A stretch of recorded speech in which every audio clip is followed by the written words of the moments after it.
about obviously the press conference that we witnessed a few hours ago by the Minister of Health, talking obviously about the plane that was allowed to come in with two returning foreign residents, who brought 1,200 kits, test kits, and were permitted to enter the country. They were permitted to self-quarantine at home after being tested.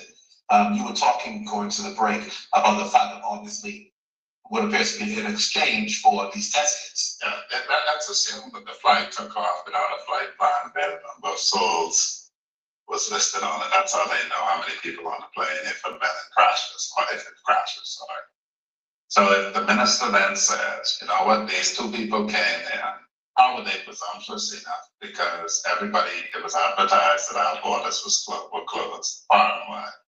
If you're a permanent resident doing any due diligence, you would know you're not supposed to enter, period. Because they now have to amend the law to permit the students to come by. Now, what the minister says is, you know what? We gave them this fly, as the young people say, because they gave us something of value. And that is the speak of bribery. When you get a favor by exchanging something of value. I don't know if he quite realized that, because nothing in the order says that you can purchase entry into Bahamas. Because if there was a cost for entry into Bahamas, perhaps a student would say, look, they're a permanent resident, they're paying $50,000. I'm a Bahamian, my price should be lower. And maybe Bahamians would have been willing to give something of value. What is most troubling is the minister says these people could get test kits that the Bahamas government cannot get. Well, we need to focus on that. The Bahamas government, the Minister of Health told us it was not a matter of if COVID-19 was coming in, but when. South Korea is a success story by massive and aggressive testing. By all accounts, this is an admission. These folks can get 2,500 test kits, and the government of the Bahamas cannot get test kits. I don't know if that admission has sunk in. Our government is unable to get test kits. We should be very afraid. Because then, I might be able to have a client who, for 5,000, 10,000 test kits, I could negotiate with them what exactly we could buy for them. There's clearly things for sale if you can produce test kits. This couple was then allowed to sell. We still don't know what happened to the other passengers or alleged to have been on board. Matter of fact, the minister saying he wasn't aware of it. They'll have to look into it, which means that they either didn't have a manifest or they don't know what was on a manifest. Somebody needs to ask them, tell us who these people are, who are more important than what are their names? Maybe, they tell us who they are. We may be so enamored by their name that we may say, okay, line up and tell us who these people are. This is a government that talks about transparency. Who are these people? There's also. Thank you so much. Thank you. When we come back about obviously the press conference that we witnessed a few hours ago by the Minister of Health, talking obviously about the plane that was allowed to come in with two returning foreign residents. We begin tonight with a developing story as Health Minister, the Honorable Dr. Duane Sands, offers his resignation in a letter issued to Prime Minister, the Most Honorable Dr. Hubert Minnis this evening. Now, the letter published on Dr. Sands' Facebook page late this evening accepted responsibility for a controversial flight into the country amidst COVID-19 travel restrictions, noting that he believes his continued presence in the cabinet may serve as a distraction from the government's efforts. Now, again, this letter was issued within the last hour, at least published on Dr. Sands' Facebook page. According to the letter, we're quoting, "I accept responsibility for this breach of protocol. I acknowledge that I acted outside of the scope of my authority in this matter." Dr. Sands goes on to say that my actions were guided by my great desire to obtain the much needed testing swabs which are in short supply both here and internationally, and which are key to our efforts to trace the spread of the coronavirus so as to better focus on our responses. I acted at all times in good faith. The letter goes on to say, nevertheless, I acknowledge that my actions have caused embarrassment for which I express sincere regret. We continue in the midst of a most serious pandemic when focused attention should be trained only on how best the spread of COVID-19 might be slowed and eventually stopped. Now, Dr. Sands concludes the letter by saying, I believe that my continued presence in the cabinet may serve as a distraction from our effort, and hence I offer my resignation from your cabinet. I thank you for the opportunity to serve our great country. Sincerely, Duane E.L. Sands, MD. And that is the gist of a letter issued late this evening from the Health Minister, Dr. Duane Sands, to Prime Minister, the Most Honorable Dr. Hubert Minnis. Of course, at this point, we have not heard anything further from Prime Minister Minnis. But again, this all stems from a flight that came into the capital last week with 6 persons on board, also bringing in those COVID-19 test kits. We heard Prime Minister, the Most Honorable Dr. Hubert Minnis, refer to that flight, clarifying that instead of 2 persons, there were 6 persons actually on board that flight. And he said that it amounted to a breach of protocol. This is, of course, the developing story that we will continue to follow.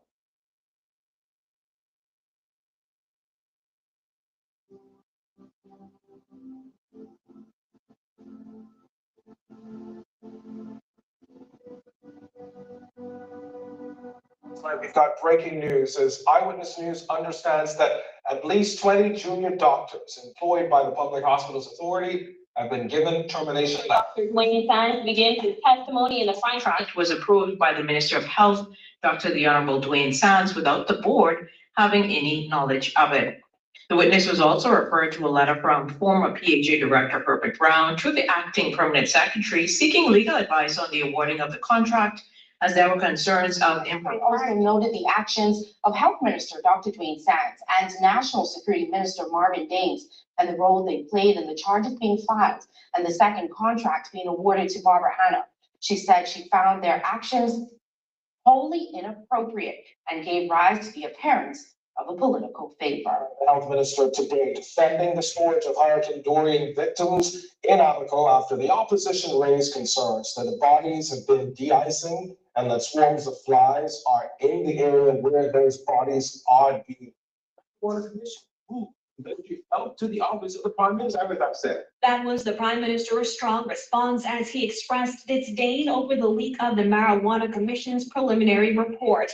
Minnis also confirmed that the leak has prompted the transfer of the Marijuana Commission to the office of the Prime Minister. Dr. Duane Sands has resigned following what Prime Minister Dr. Hubert Minnis deemed a breach of protocol. And accepted. Good morning, everyone. I'm Magash Lapinder, and this is your morning edition. The Prime Minister will today appoint a new Minister of Health following the resignation of Elizabeth MD Dr. Duane Sands, who found himself at the center of a fireside.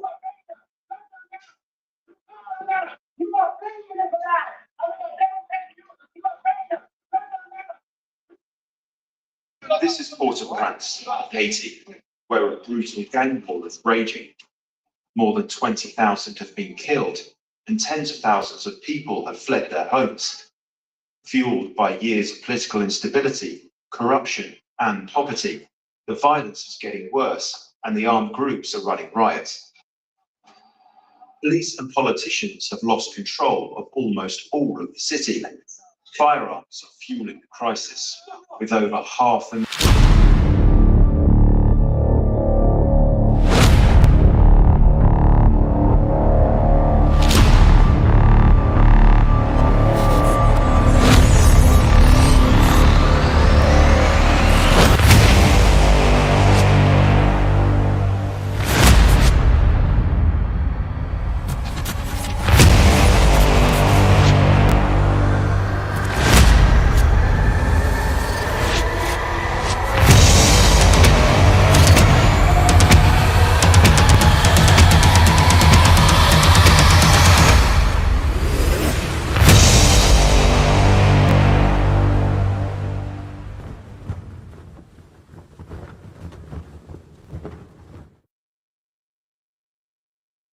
everybody. Good afternoon. Happy Sunday.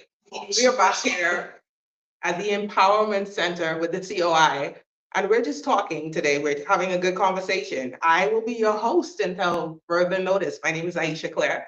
Some of you may remember me as the candidate for Marathon in the past election, and I'm here to support our candidates and to support COI as we venture into new things and new eras in this season as we walk through a new journey for the new Bahamas. Anybody ready for the new Bahamas? As we look around, we can see and we can hear and we can feel the hopelessness of the people around us.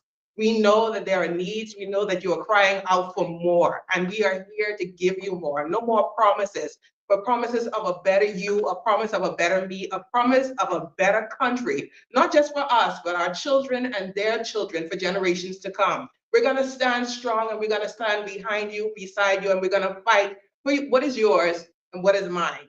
So today we have a great lineup. Can somebody say a great lineup? Yes, we do have a great lineup. We'll hear from Mr. President himself, Mr. Lincoln Michael Bain, as he talked to us about what is pressing, what is current, what is necessary to talk about, as he always gives us the new thing, the insight on what is next and what is happening in our country.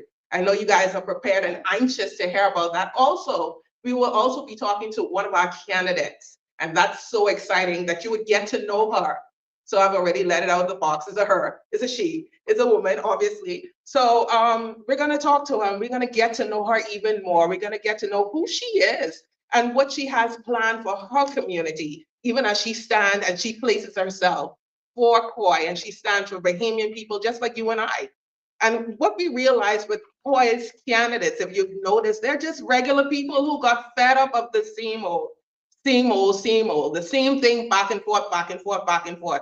There's a saying that says, if you continuously do the same thing over and over, it's kind of like insane. And we don't want to make that same mistake again, doing the same thing over, flip-flopping back and forth. So as we listen to these people and find out who they are and why they came forth and said, hey, I'm going to do it for my country, my people, my children, this generation, we're going to know more about them. You can ask your questions in the chat, and we'll check your comments and we'll put the questions toward them if you have any. But we're here for you. We hear you, we see you. And today we want you to know that you are enough.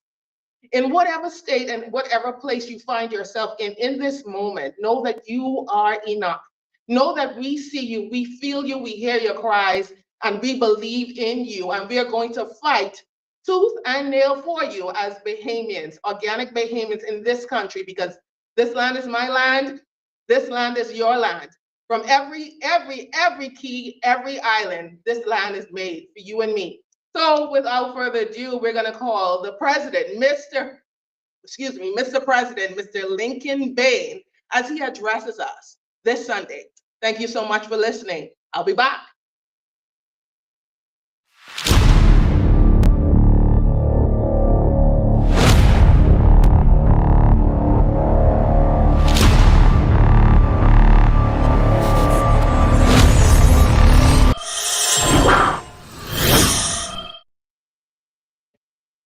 Good afternoon, everyone. It is so good to be here. I always enjoy spending my Sunday with you guys. It's a wonderful thing to spend my Sundays educating the Bahamian people and bringing solutions for the issues that we have in this country, and always identifying what those issues are that we have in our country. And so we're going to continue with that today. I only got about a short time on this show, and then they're going to be interviewing one of our amazing candidates. We're going to be doing different stuff on this show moving forward. This week and next week is not town hall meeting style, but you're always welcome to come and join us in studio. Persons are here in studio with us, and you're always welcome to come and sit down and join us in studio if you want to. But of course, we'll have the professional camera and production team. We don't have them this week. We're using the regular stuff. And that's because I didn't plan to go live this week. But of course, I saw where the politicians had started their tricks again. And I see that Duane Sands couldn't resist. He couldn't resist. Before I get to Duane Sands, I think I better play this little video while I do a little setup here. But just give me a sec to line this up for you. I'm gonna play a little video for you from back in the day with someone else who was in media before. Well, it's still kind of there, but from Clint Watson. So just give me a sec to play this while we just do some of the technical stuff, and then we'll be right back. Welcome back. If you're just joining us, breaking news, you rich. That's the headline. If you are Bahamian, you're rich.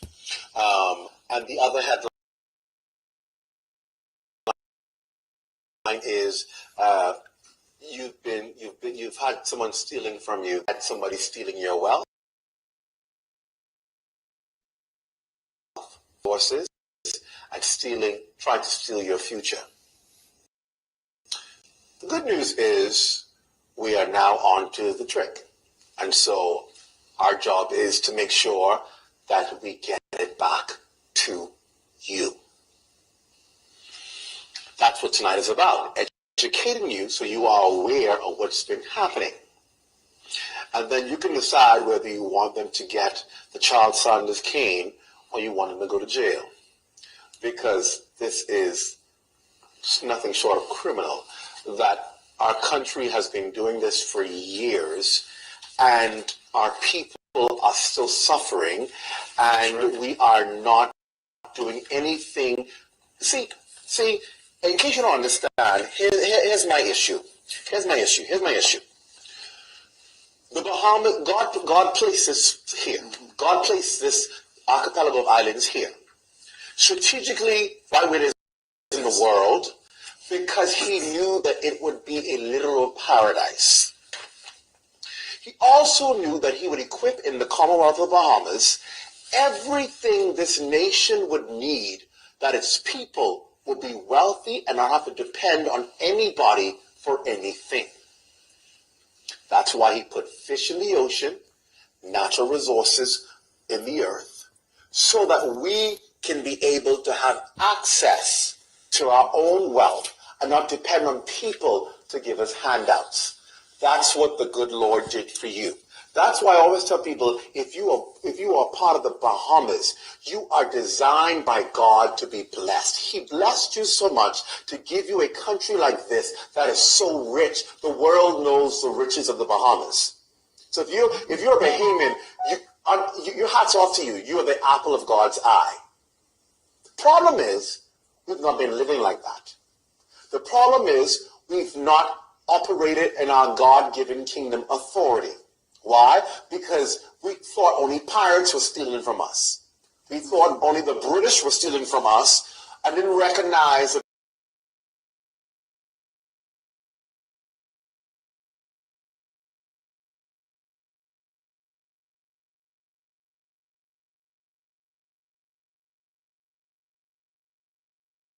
That video is people who were stealing freezing. from us were right among us. Because they recognized the wealth when they got into powers of governance. They recognized what this country had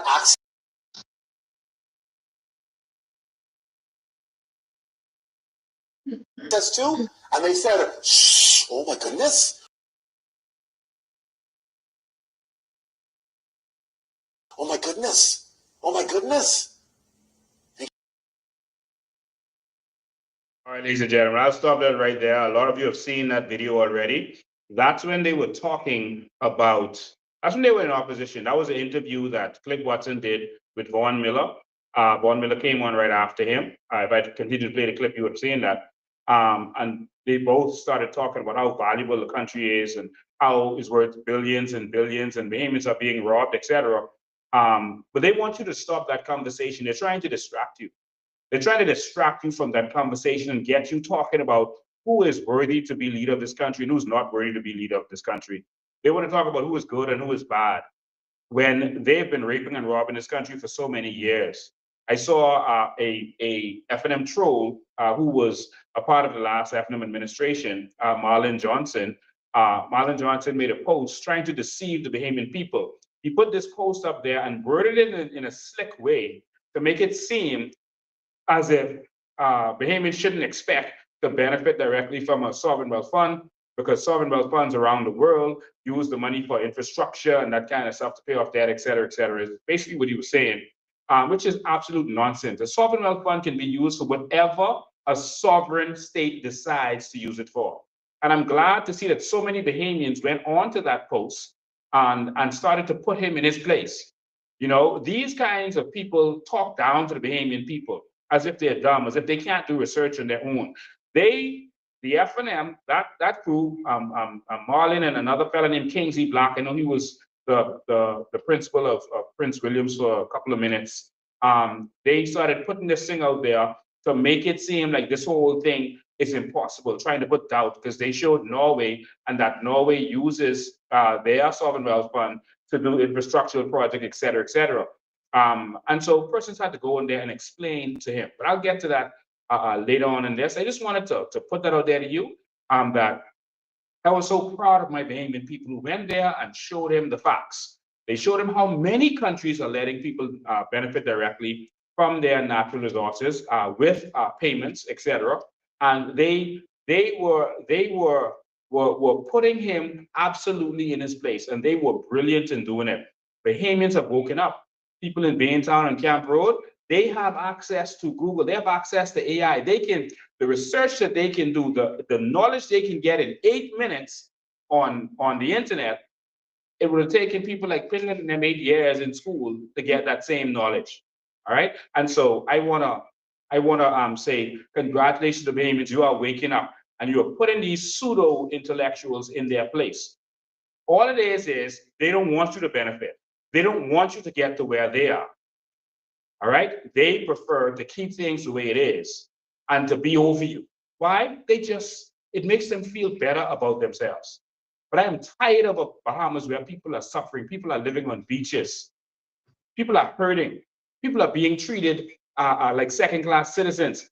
I've talked to persons who are working at that new Celebration Key, who are working for this company that is treating them like trash. I'm talking to them. Celebration Key, I'm coming. You all better get that in order before I reach. Staff are working with no clock to sign in, nothing digital. They're not being paid properly, they are saying. Not by Carnival, but by this other company that subcontracted workers for them. They've been working 10 hours, some of them have said. They're not getting breaks. They're working in the hot sun and in the rain. Listen, in the New Bahamas, our Bahamians will not be slaves. You will not treat us that kind of way. And so what I'm saying to you, get that right. Fix it before we fix you. This is exactly why I want Bahamians to be the owners in this society, not the workers. Why can't we own the cruise ships? Why can't we do Celebration Keys all over this country, like we will do in Andres and in Eleuthera and in other places all around this country? We've already having discussions with persons who are willing to invest in that. Major investment companies want to invest in this country, but they are disillusioned by the PLP and F&M. They don't want to do anything here as long as those parties that are going to be begging them under the table are in power. But they want to see a new Bahamas. They want to invest here. They want to see a country that's in the Mount of America flourish. We could be greater than Dubai, that has made all their people millionaires. We can be great. And so what they're doing now is distracting you. And so I'm going to entertain their distraction for a minute and address Duane Sands. But not him personally, because he has a seat that he sits in. And Duane Sands decided to go in the newspaper and give an attack against me, the Tribune. You know, they say it's the F&M paper, but you see the president of the Tribune running for the PLP. That should show you that the PLP and F&M are working together hand in hand. You all better wake up. They're working together. You remember that the Tribune did a story on me during the by-election about my declaration, etc. Where they were trying to say, well, what do I do? How do I make money? And it was so curious because the Tribune was one of my clients for years, and they know how I make money. For over 5 years, I provided IT services for them. They tried to clap back and say, well, I only charge them, they only pay me $50 a month, and I only charge them whatever amount of money to do an app, which is not true. And so I had to actually come on my live and show actual live emails that are still in my email, undeleted, to show that what they're saying is nonsense. Not only that, I showed where they couldn't afford, because they were having money problems, they couldn't afford to pay me anymore. That's what they said in the email, basically. They just couldn't afford it. Business was bad. And you know what I did for that company, that long-standing company? As a businessman with heart, I gave them a 6 months grace. Pay me nothing for 6 months. I don't need the money, you all do. I said, pay me nothing for 6 months. Let's talk after 6 months. And I think I extended that another 6 months.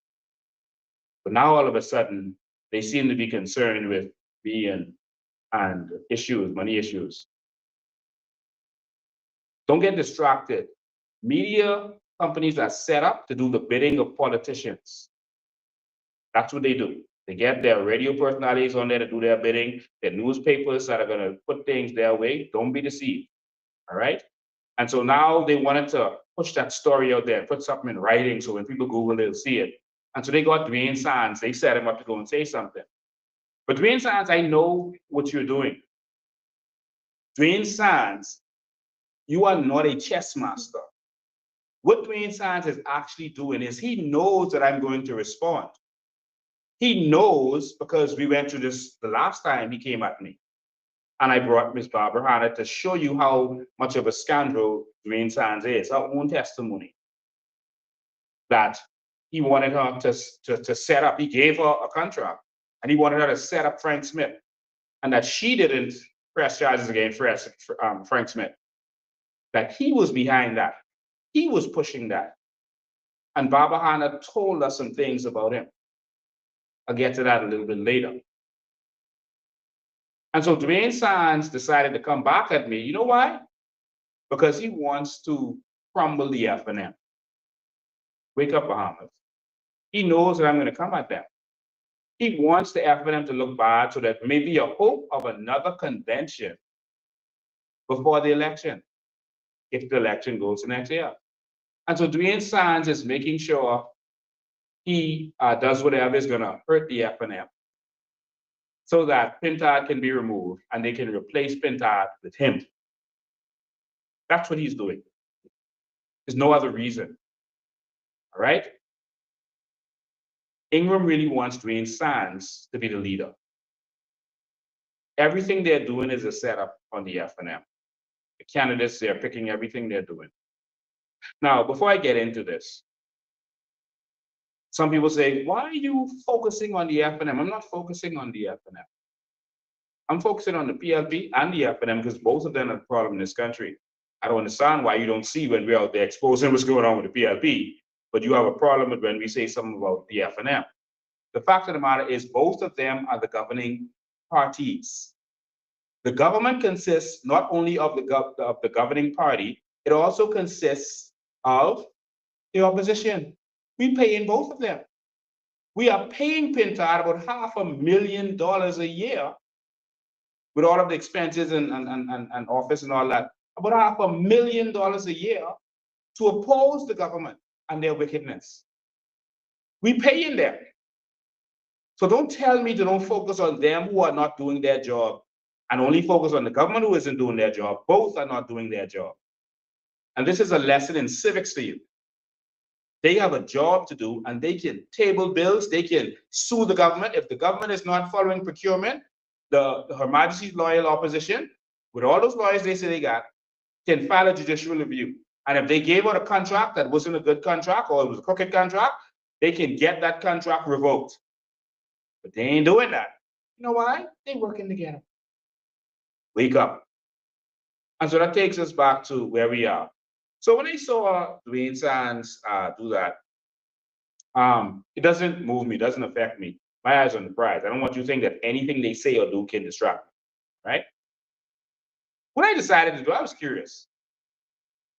That day, I was sitting with my phone in my hand. I said, you know what? Let me see what is out there on the F&M. And I grabbed my device and I said, tell me about the F&M. Is the F&M a corrupt party? And I got the shock of my life.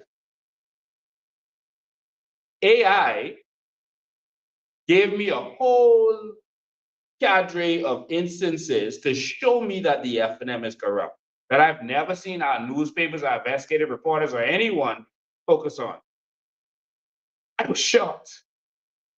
And I'm going to show you that today. I was shocked to see that I could just plug that in AI, and AI gave me real life examples with sources and instances, etc. I say, oh, wow, AI, turn that into a book. And so we decided to launch and release a whole AI ebook on the corruption in the F&M. That took us probably a minute to do. And so we're going to release that. It's a book. So everyone who is online, make sure you're sitting down. F&Ms, make sure you're sitting down. Because AI believes that the F&M is just as corrupt or more corrupt than the PLP. They just do their corruption different. The PLP is more slack and loose with theirs. But there's slack, loose instances where the F&M, and it identified the persons who were involved, not all of them were arrested, but who were involved in any kind of corruption or things that didn't look good or things that were untoward or unethical. It grabbed a bunch of instances. And so Duane Sands, this is a short over the bow.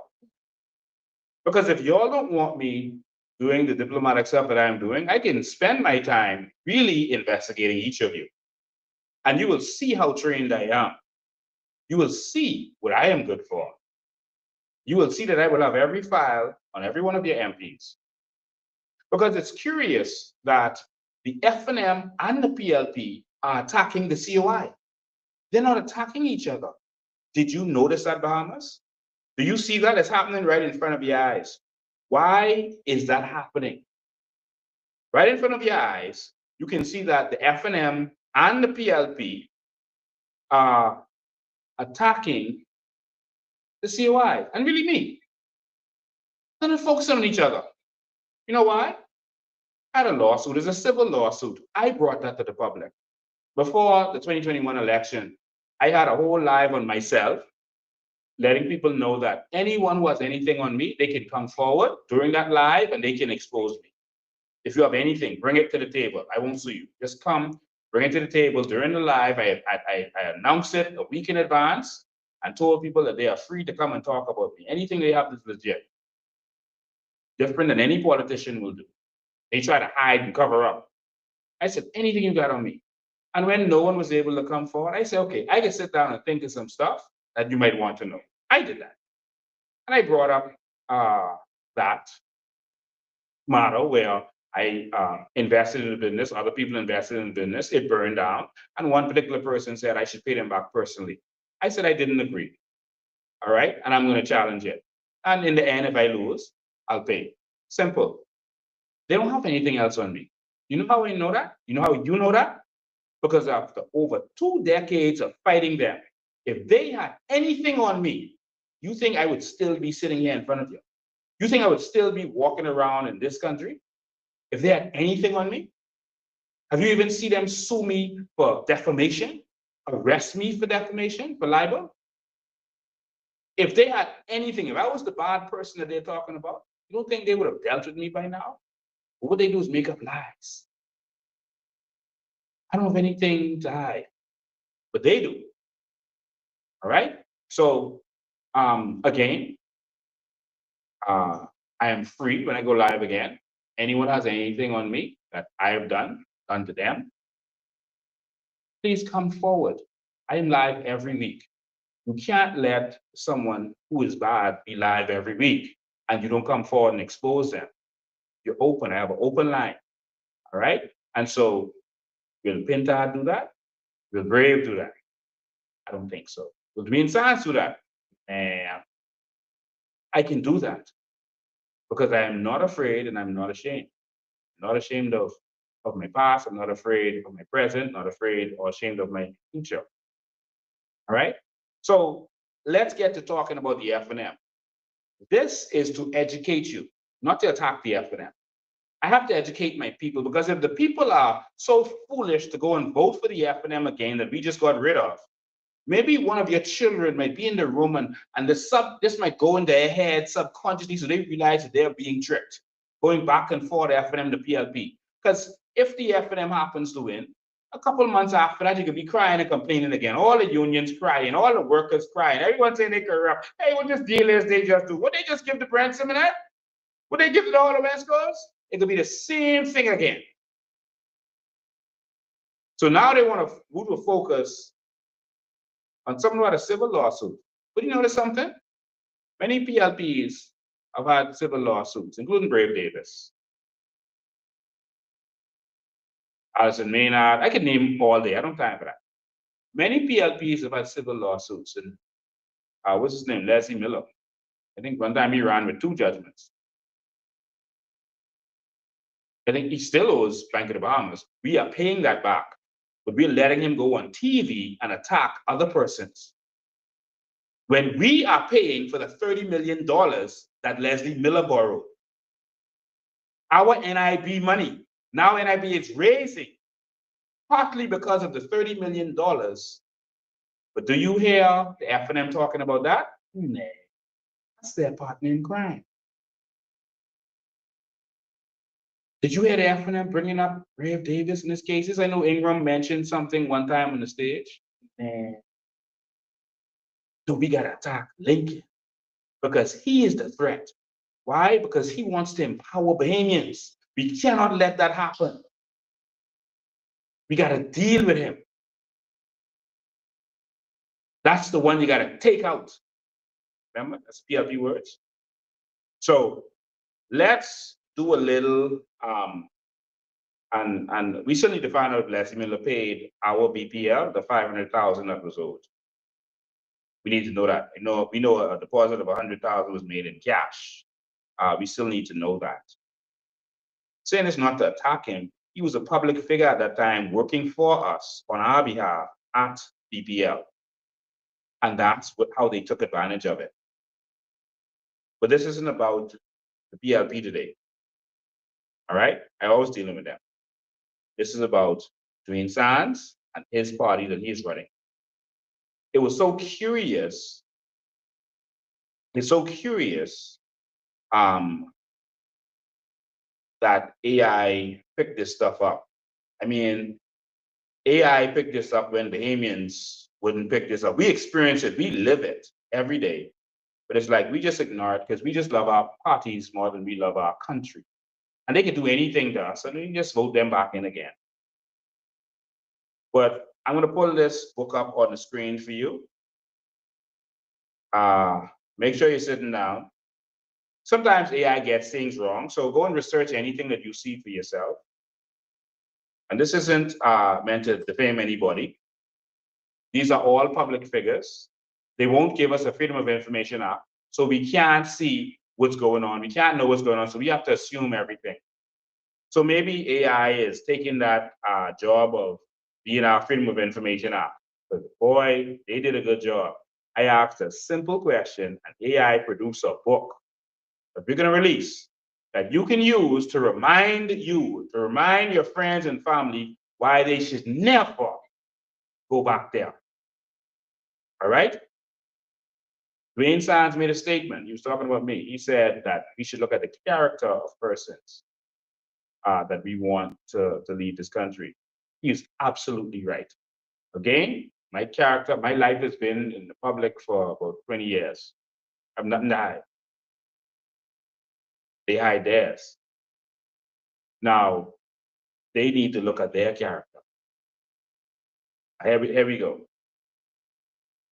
So what you're seeing on the screen is And for persons here in studio, you won't be able to see it. I can't share the screen quickly. I'm trying to go as quickly as I can. All right, let's see. Hopefully you can see this. Maybe. All right. So this here, let me see how you're seeing that so I can know how to go through this. This was produced by AI, by the way. I found it entertaining. Well, we're really in the next Bahamas. Just gonna look for a sec to see how you're seeing this. Just give me a sec. All right.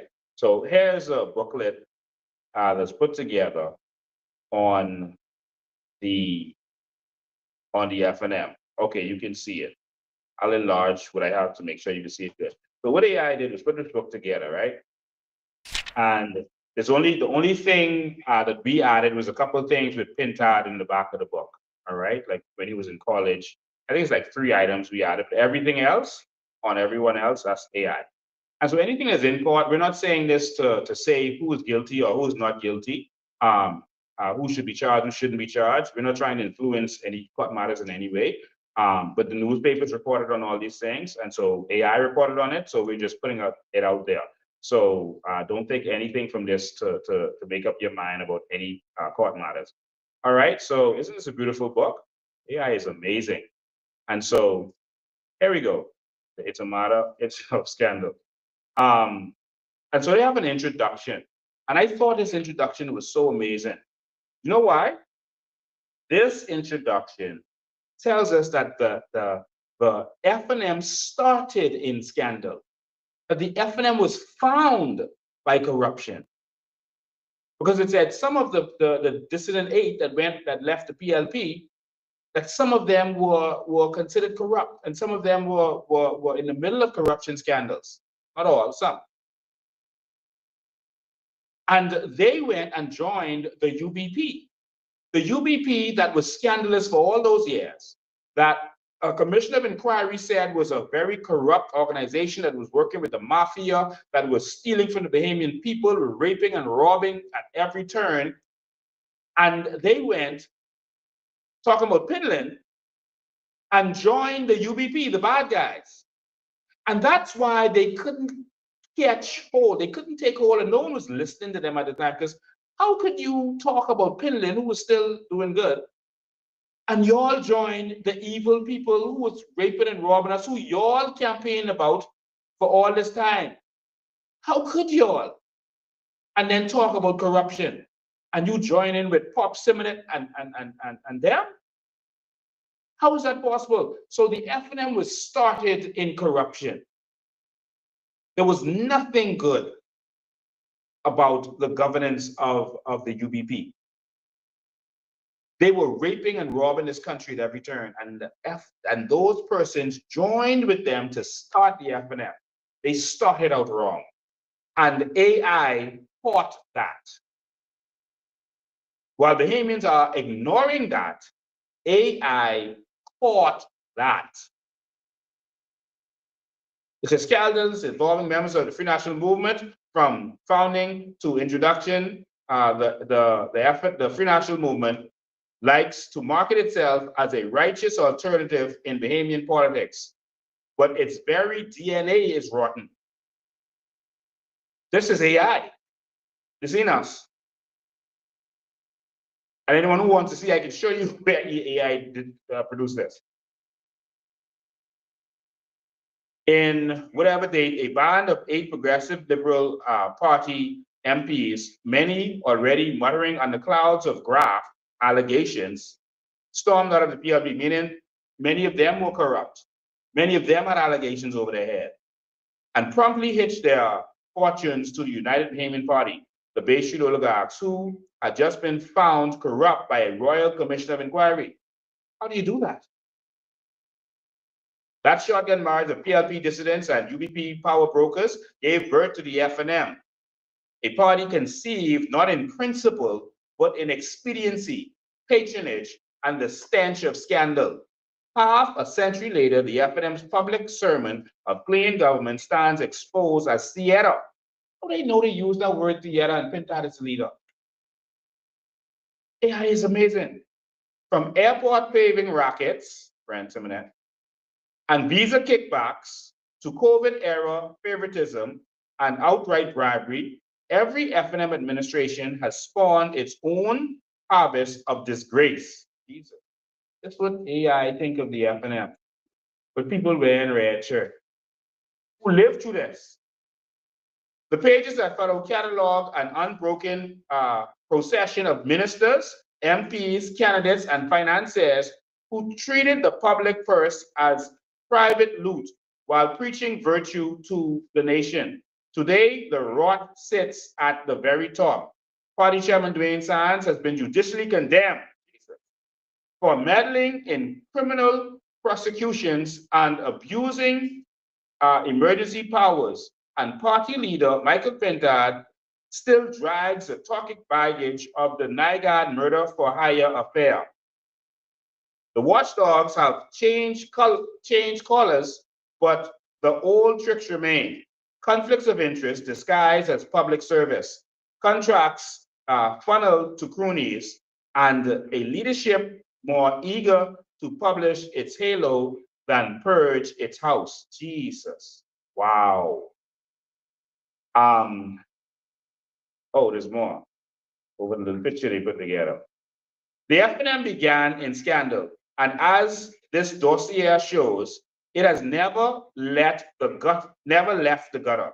The Free National Movement F&M has, over its history, seen numerous scandals involving its members of parliament, MPs, former MPs, electoral candidates, and even prominent supporters or financial backers. Below is a comprehensive list of incidents from the party's founding in 1971 to present, where such individuals were caught in or accused of scandalous or illicit behavior.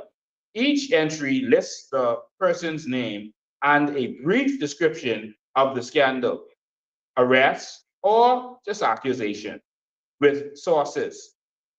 Following the main list, dedicated sections detailed all scandals associated with F&M chairman Duane Sands and F&M leader Michael Pintard. My Lord. Okay, so now we're going to delve into this book. And so it gives a list of people. Oh Lord, they start with you, Ingram.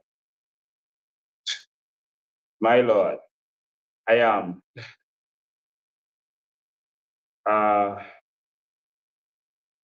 want to pull up my AI. Me one sec.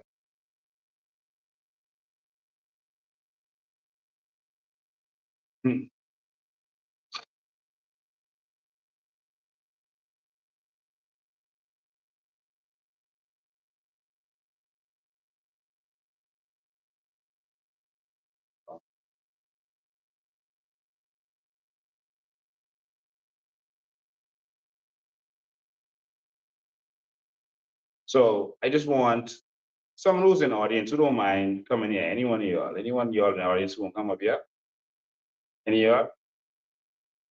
Yeah, come. I just want you. I will show you something so they can see it. All right, because all them can't see with me. Yeah, right.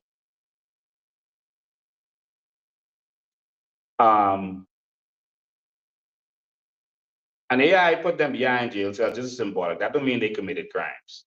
Come, walk on the stage, I just want, you see this chat GTP, right? Yeah. And you can see that this came from chat GTP. Yeah. And you can see everything you see in there, that's the names of the people, Dion folks, Brent Simonet, Tommy Turngrass. So, oops, I am, yeah. So I just wanted them to know that this is AI. Yeah. So this ain't me, no, this AI, all right? And I just asked AI to Names and dates. yeah.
Okay, let's check now. Check 1, 2. Okay, I think we should be up now. I don't know why the sound went out. Um, Someone says we missing the T. Oh my God. Okay, we good? Okay, sounds like we're back up and running. Okay, sorry about that. Whenever you do these kinds of lives, I got 1,620 of y'all across the system on here. They're afraid that people are watching this. You can pull it up if you want to. You won't be able to see it yet. We can do it afterwards. All right. So, ladies and gentlemen, um, let me keep going. I don't know what you missed, but we were talking about Hubert Ingram just now. We're talking about him being a CIA informant. I mean, this thing really went. They went deep. They went deep. Let's see if I can get back to this where I see it. All right, yeah, they went deep, and it talked about this scandal under the FNM where Fred Ramsey got in trouble. All right, and was arrested for this BPL thing. All right. And so let me go on to the next page. So they talk about how what Ingram did with NIB and all that kind of stuff. We'll continue. All right. And for anything in this is just allegations by AI. So so we continue. Tommy Turnquest, the next one. As Minister of Tourism in 2001, FNM leadership contest, Tommy Turnquest abused his position. Why doesn't AI say allegedly abused? Well, AI, don't get me in trouble. Tommy Turnquest abused his position by awarding a government contract to a company owned by a party convention delegate. You all remember that in the news? Against official advice, and even accept a $31,000 sponsored party from that supporter. This cronyism scandal emerged after he was elected FNM leader in 2001, tarnishing the process. Tommy Turnquest later lost his seat, but because due to the corruption in the FNM that will let you come back after scandal, he returned to the cabinet in 2007. And so let's go to the next one. Who's next? Dion. Why they call him Baby D? This is Dion Baby. Let me. Oh yeah, I see. Okay, Dion. Dion Baby Teeth folks. As Minister of Immigration, and what they call Tommy? I didn't know this. Hold on, wait. I gotta go back. Oh, Tommy Pampas Turngrass. Oh my God, that's low. AI getting out of order. This is like a horror movie now.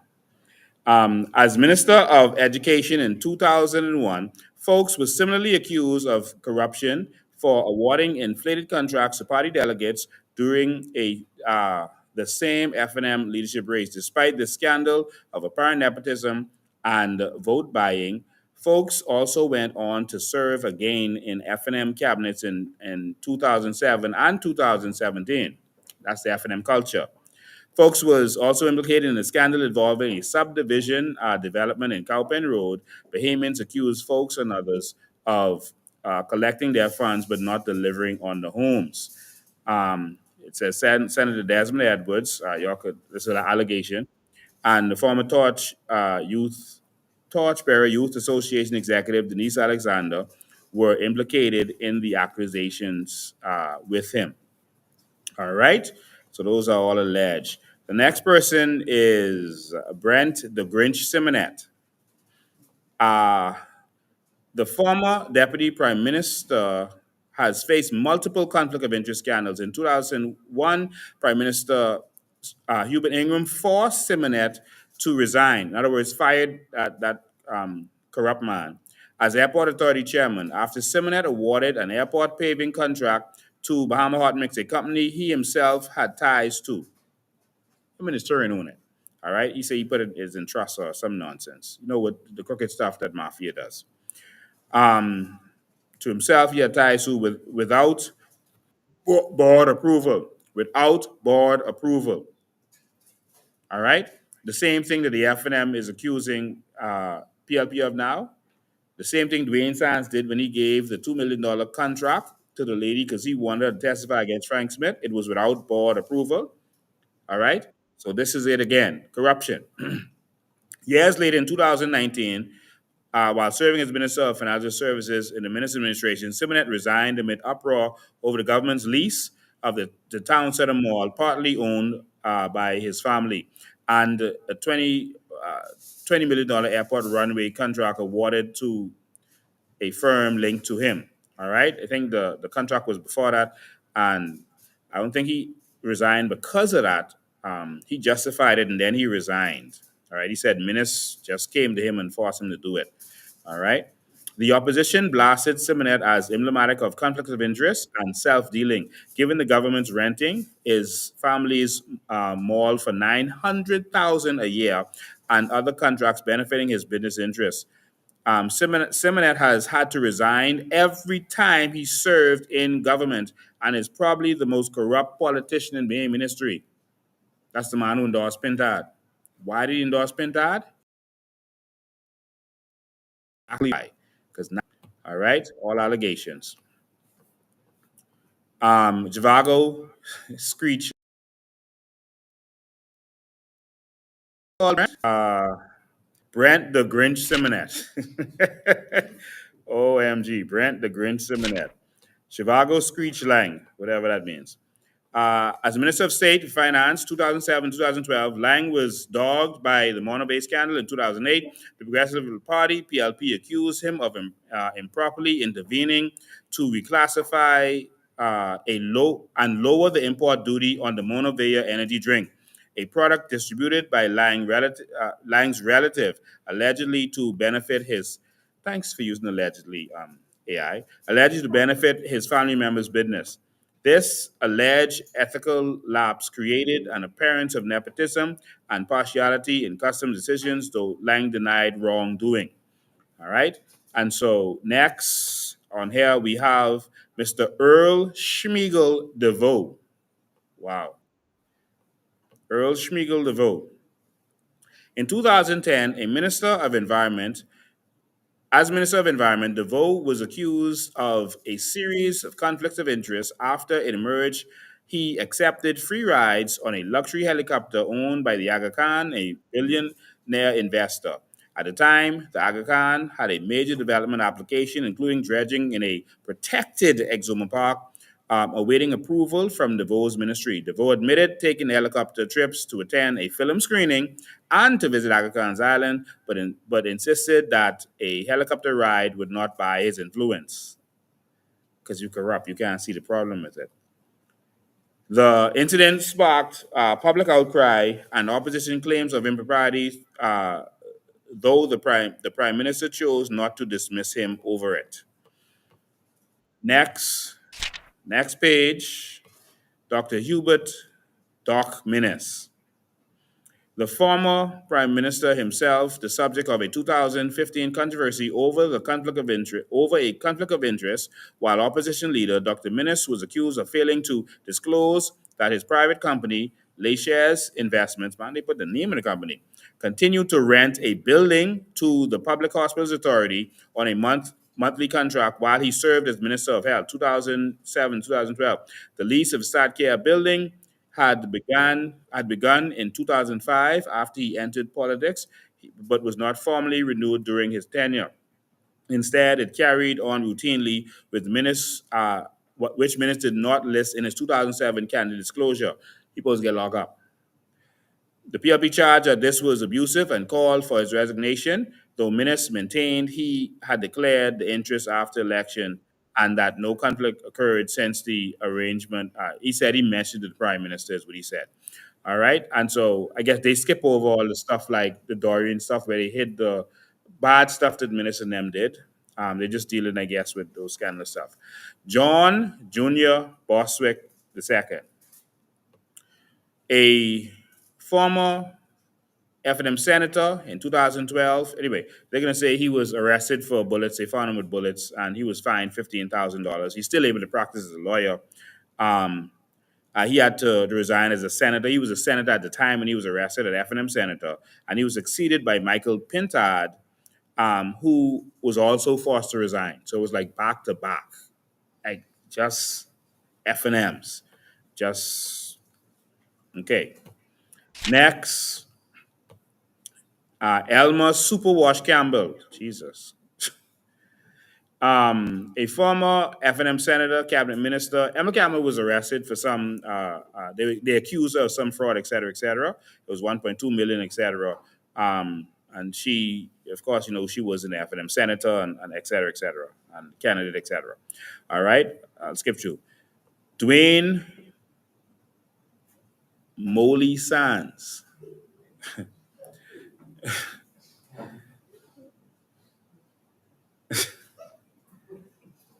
What kind of AI this is, man? No, man.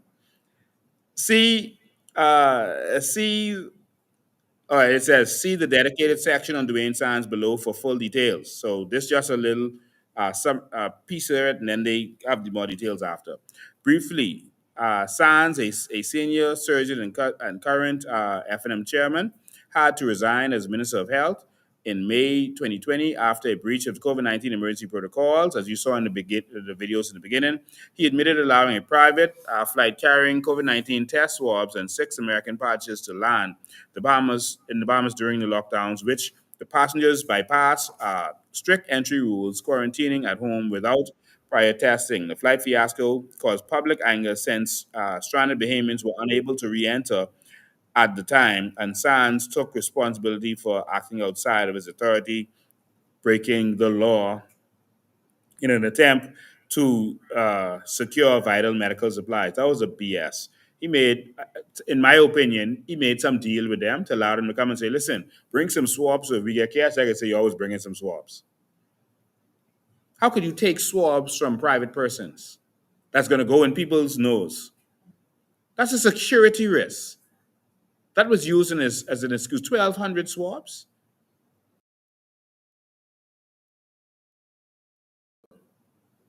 1,200? And y'all couldn't find, I know they had problems finding swabs because Duane Sands at the time actually called swabs. Have the chain of text. But he had to resign. That's the corrupt man who's talking about character. More on Duane Sands in the back of the book. K. Peter, the book chef turned quest. So there was allegations against him with a private company, again, a lawsuit. And in the end, he was removed from that lawsuit. And so that was that with that. All right. So I won't read that whole thing. Lanisha, the plug rule. What that supposed to mean? The plug. Okay.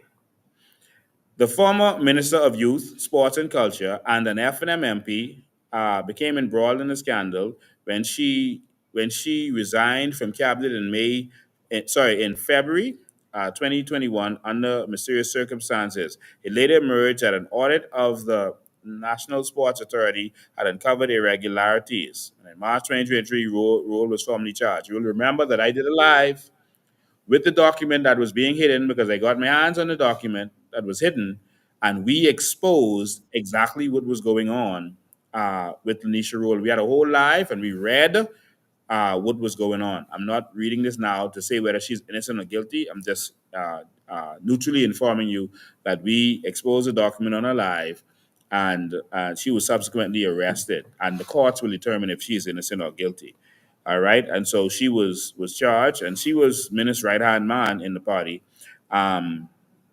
but and her husband was also arrested, and other persons. All right, you could read it in the book when we put the book out after this live. Next, Adrian Shell Company Gibson. All right, so that's again they're generally saying we're down with Adrian Gibson. You know, it's in the courts now, and again, we're not mentioning this because we want to influence the court case. AI actually pulled this up, and we're reading it as it's drafted here. K. Forbes, Swiper Smith. Jesus. Swiping, no swiping. As managing director of the Post-Dorian Disaster Reconstruction Authority (DRA), former FNM Senator K. Forbes Smith drew a taxpayer package of $155,000 a year. That's what her pay was, more than all the MPs. And wide discretionary authority over hundreds of millions of relief funds. So the funds what Minis got, she had wide authority over that. The funds that Minis refused to account to the IMF, 250 million, and then I think it was 400 million from the World Bank or something like that, that they refused to account for. Wow. Some of that she was managing. A subsequent forensic audit found that the materials for the promised Dome City had vanished. Contracts for cleanup in Abaco and Grand Bahama were steered to favored bidders, and a government-issued generator was flipped for profit. In January 2024, police questioned Forbes Smith for nearly 26 hours over the missing supplies and suspected contracts, then released her pending further investigations. I want you to understand, certain people who, Minis made a deal with Brave to turn the country over to Brave. I know that for a fact. Certain people who were close to Minis were kind of, we can't, that's my people. All right? So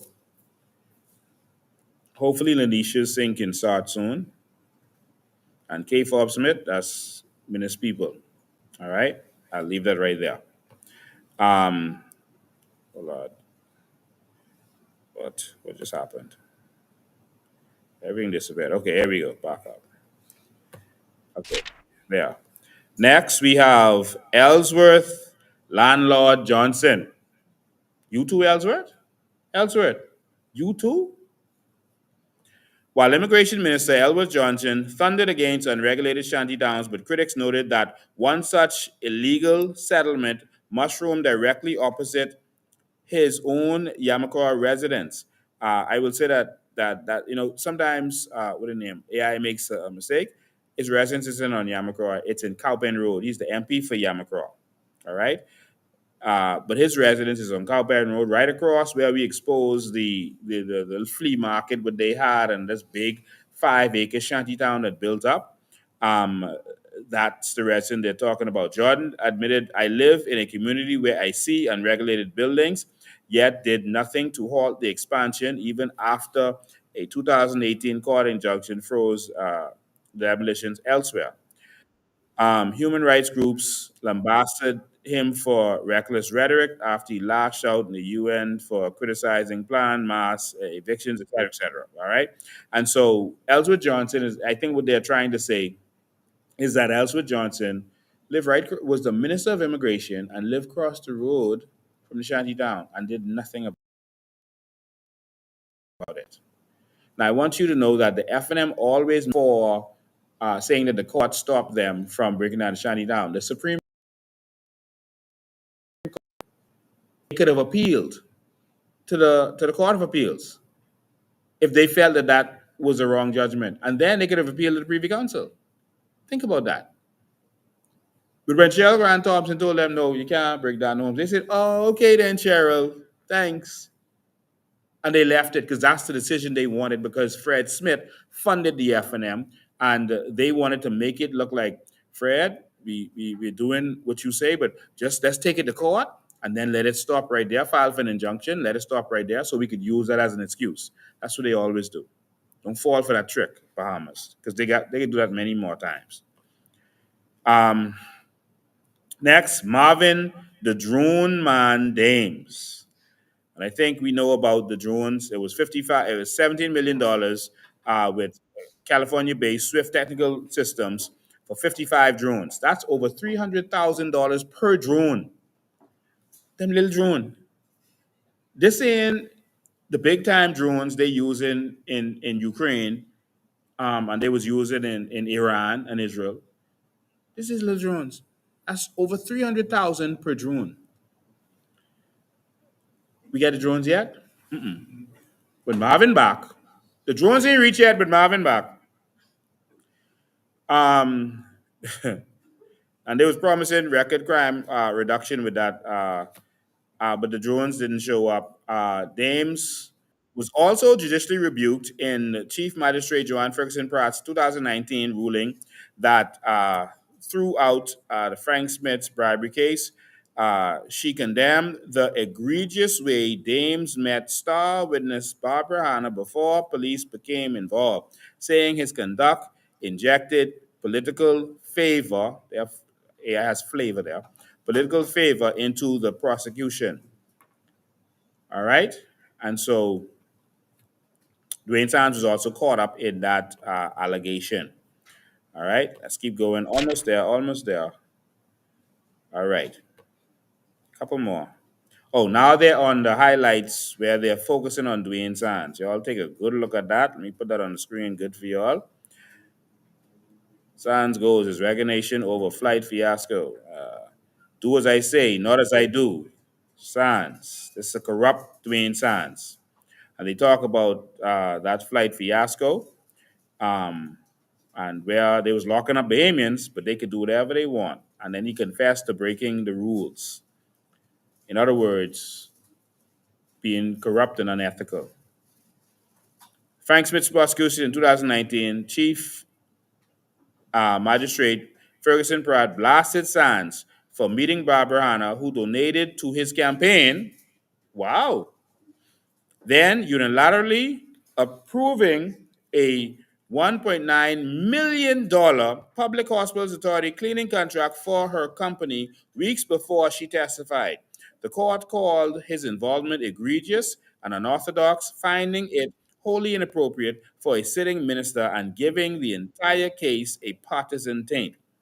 Ms. Hanna publicly testified or stated that Duane Sands tried to get her to set up Frank Smith.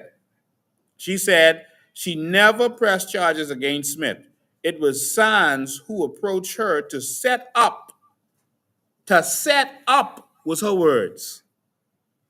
To set up Frank Smith. This the man who is talking about character.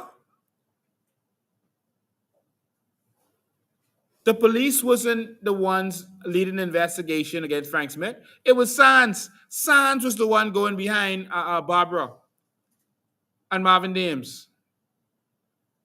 She said all she knows when she got a summons to come to court. This the man who talking about character?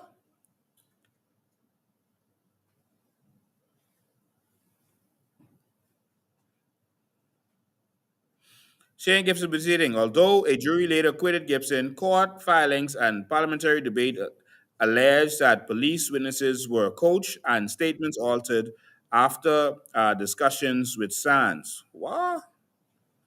Veteran attorney labeled the episode a corruption of justice, though no formal contempt ruling was issued. Y'all forgive AI if they get anything wrong. Go research for yourself, but this the man who talking about character? This is the man who was chairman of the party where Richard Johnson was attacked because he was being vocal?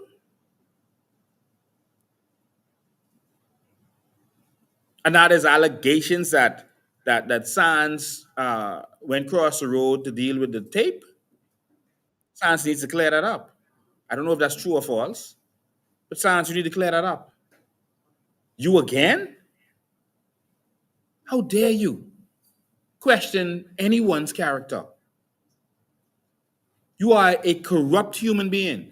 And the fact that the FNM would make you their chairman is because it's a corrupt organization, corrupt to the core from its founding.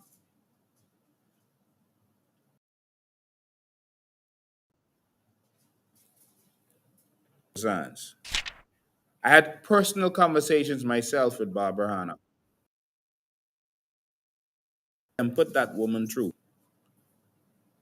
because they wanted her to set up Frank Smith. Well, Sands did, according to her. Gave her a contract. And then because she was not cooperative, they took the contract back and then told her she'll never get a contract under the FNM. That's what they tell her.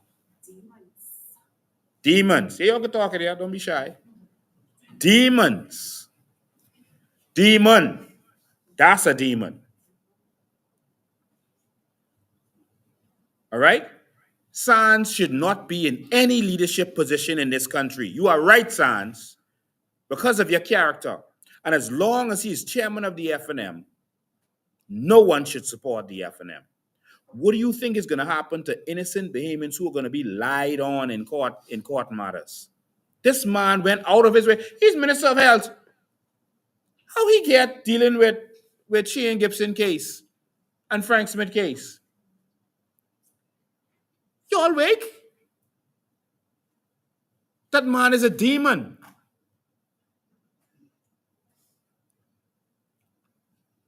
And he's a failed Minister of Health. I asked AI what it thinks about his tenure as Minister of Health. Jesus Lord, I have time today. They talk with all the rats and the people outside in the rain, and where does AIs get this stuff from? It is true. They talk about the hospital running out of medicine. They talk about this man didn't even visit the people after Dorian. True. That's true? Yes. Man, Abaco people in the house say that's true. The Minister of Health during this catastrophe, I can show you where AI actually says that. And when ministers finally came, they didn't bring nothing. And he asked the people for water when they land in the helicopter. He asked the people to give him water instead of bringing water for them. Jesus. But this is the Minister of Health. What is you say tragic, but what is tragic is that Bahamians keep voting for that. And if you vote for that, that's what you're asking for. You are saying you want more of what Duane Sands gave you. You are endorsing that. The FNM said, boy, Duane Sands crooked, eh? Let's make him chairman. Boy, he do see all the foolishness he do. And the people vote him out. Let's make him chairman. This the FNM. This is what the FNM has come to.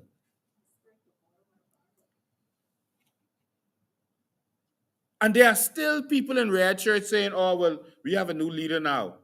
What? This is the same party, same foundation. Pintard don't run the party. They got some stuff here on Pintard. Y'all could go check on this yourself. Again, all this allegation. Scandals associated with FNM leader Michael Pintard.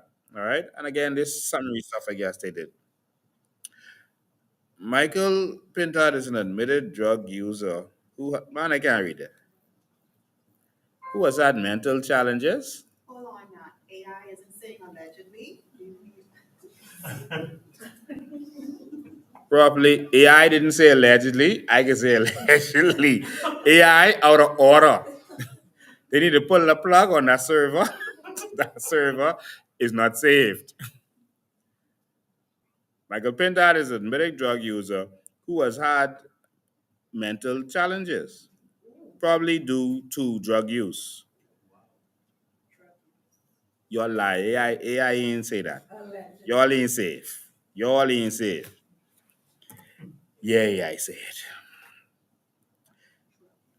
I guess they're talking about his disclosures and his poems and that kind of stuff. All right. He did admit to certain things. Jesus. Pintard is known to associate with known notorious criminals. AI serious, you know. So AI know that, but the FNM don't know that. I ain't talking about the other part, right? But he's known to associate with notorious criminals. And I ain't just talking about Togi and Bobo. All right? Known drug dealers. I could say that, not allegedly. He's known to associate with them. And this what the FNM is bringing forward? His political career has intersected with a major scandal that continues to shadow him. At the last page, y'all, and I turn back over to Aisha and I break off running. Me and AI gotta have a talk. NIGAD murder for hire scandal, 2016. It explains what went down there. All right. Let me read it. In March 2016, Pintard, then FNM chairman and senator, was named FNM chairman and senator was named at the center of an extravagant Canadian fashion mogul, Peter Nygaard. Environmental group Save the Base, that's Fred Smith, who Pintard worked for. That's Fred Smith, Save the Base, that was stopping the government from touching the illegal immigrants or touching the shanty towns. They were traveling the world, spreading lies about the Bahamas. Pintard was a part of that crew. Pintard. And now that treasonous man who was a part of that treasonous crew with Louis Georges and them is leader of the FNM. What do you think is going to happen to our immigration if he gets in? Don't mind him talking about immigration now, you know. Copying me. Don't mind him. Y'all better wake up.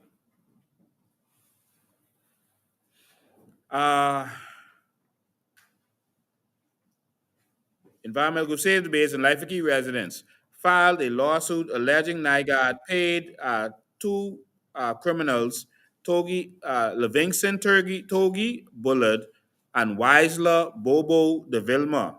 He's in the PLP. Remember, they working together.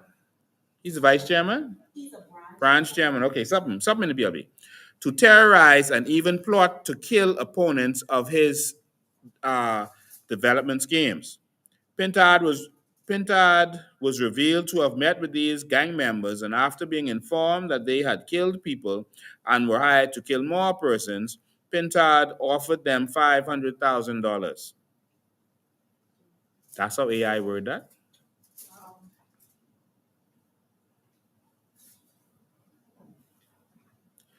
So,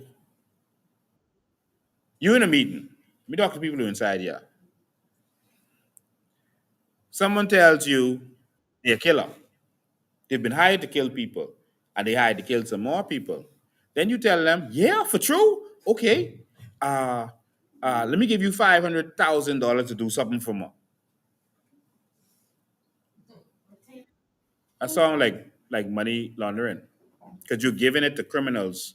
You're giving clean money to criminals to clean them up. Just my opinion.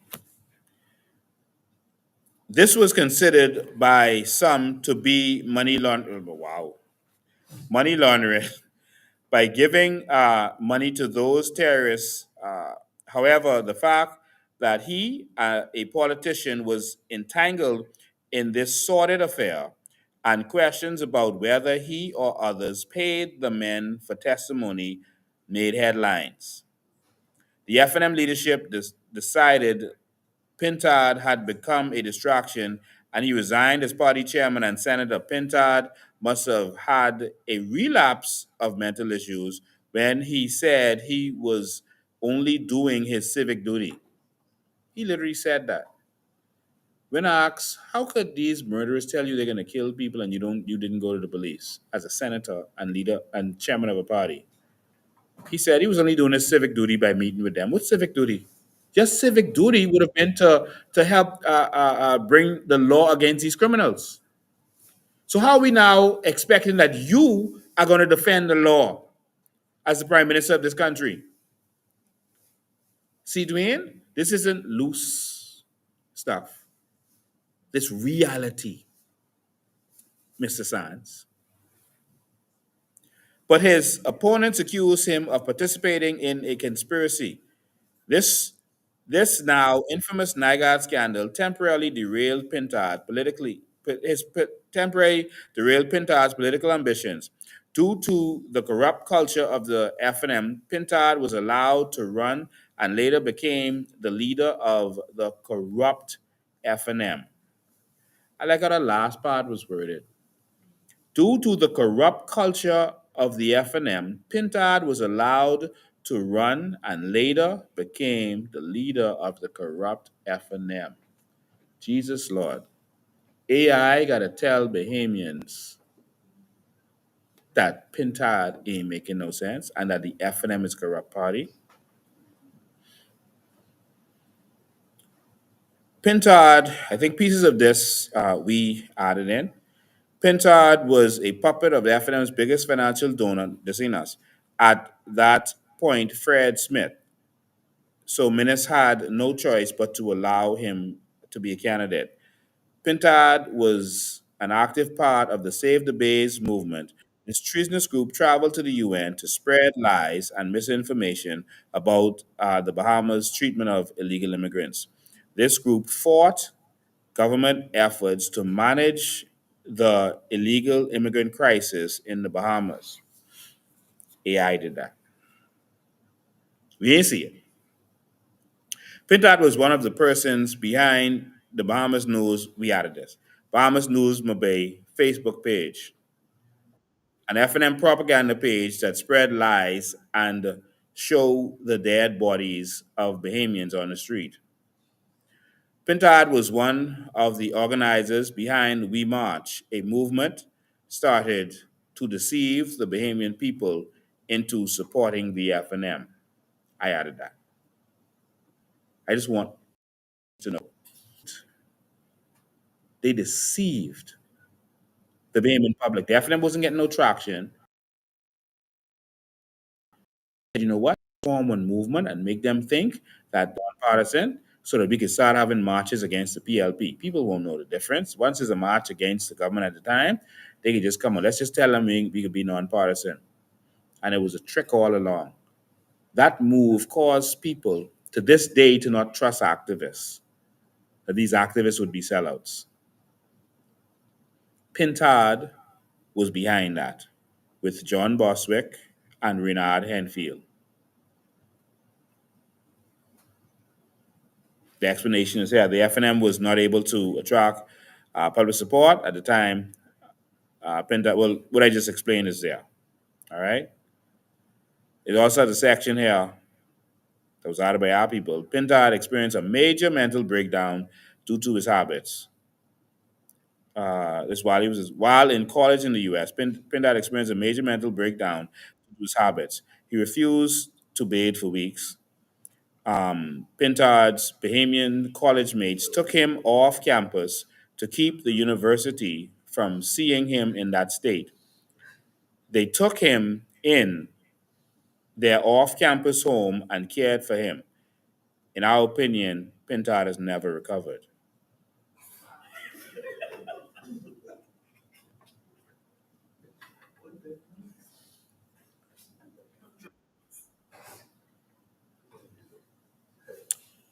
One of Pintard's college mates who took him in is as a sitting member of parliament.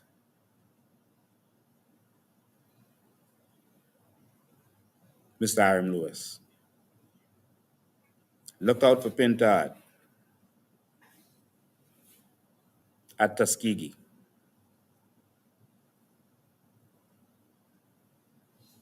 And how did Pintard reward him?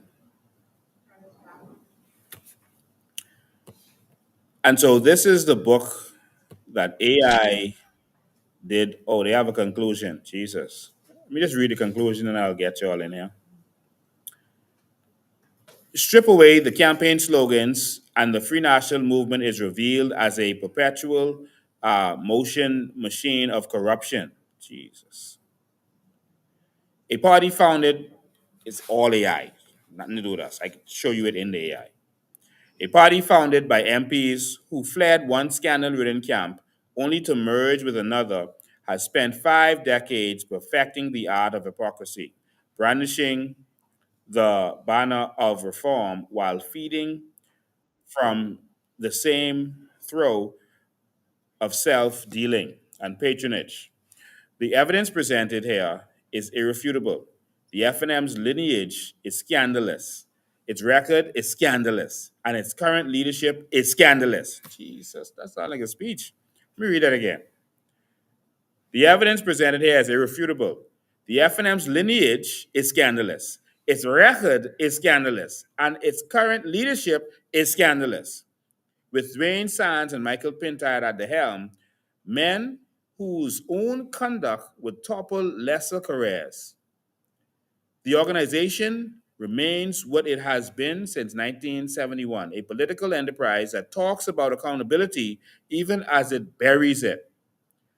Until Bahamians demand better, the FNM will keep wearing its halo in public and its handcuffs in private, proving once more that a party born in corruption rarely outgrows its cradle. It says sources. The above sources is compilation from a range of reputable news outlets and archival sources, including the Tribune, the Guardian, Eyewitness News, and other Bahamas media, as well as court records and official statements. This comprehensive list demonstrates that the FNM, like any long-lived political organization, has had members who fell afoul of laws or ethical standards, from financial corruption and abuse of power to controversial statements. Across its decades of existence, the FNM responses have varied from acceptance of resignations to later rehabilitating figures, highlighting the party's corrupt approach to scandal and accountability. AI ended this by saying, lights out.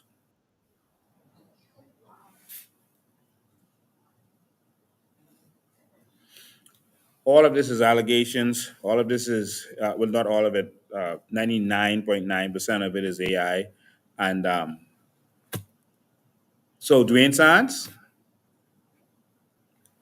this just a shot over the bow. When you respond, then I'm going to start going deeper. The FNM is a corrupt organization. You have destroyed this country. You have made it so only the oligarchs could eat. You have kept the 7 pillars of this economy to the FNM UBP oligarchs. You have kept us from benefiting from our natural resources while you benefit from our natural resources. Your party and relegate you to die in the wilderness. But we are leaving this to the promised land. Nothing you say or do is going to stop us from getting to the promised land. You could say what you want about Moses. You could say what you want about Joshua. But Joshua is going to defend this land. That's it. And that's all. See you next time.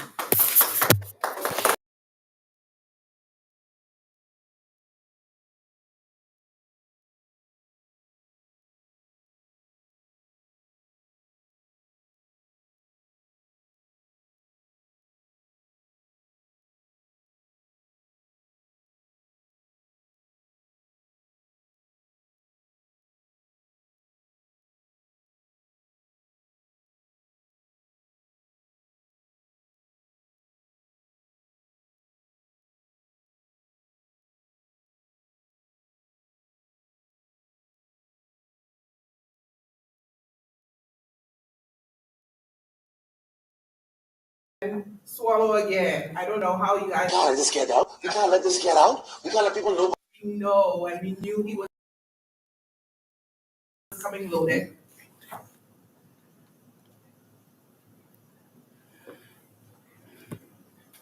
You're not.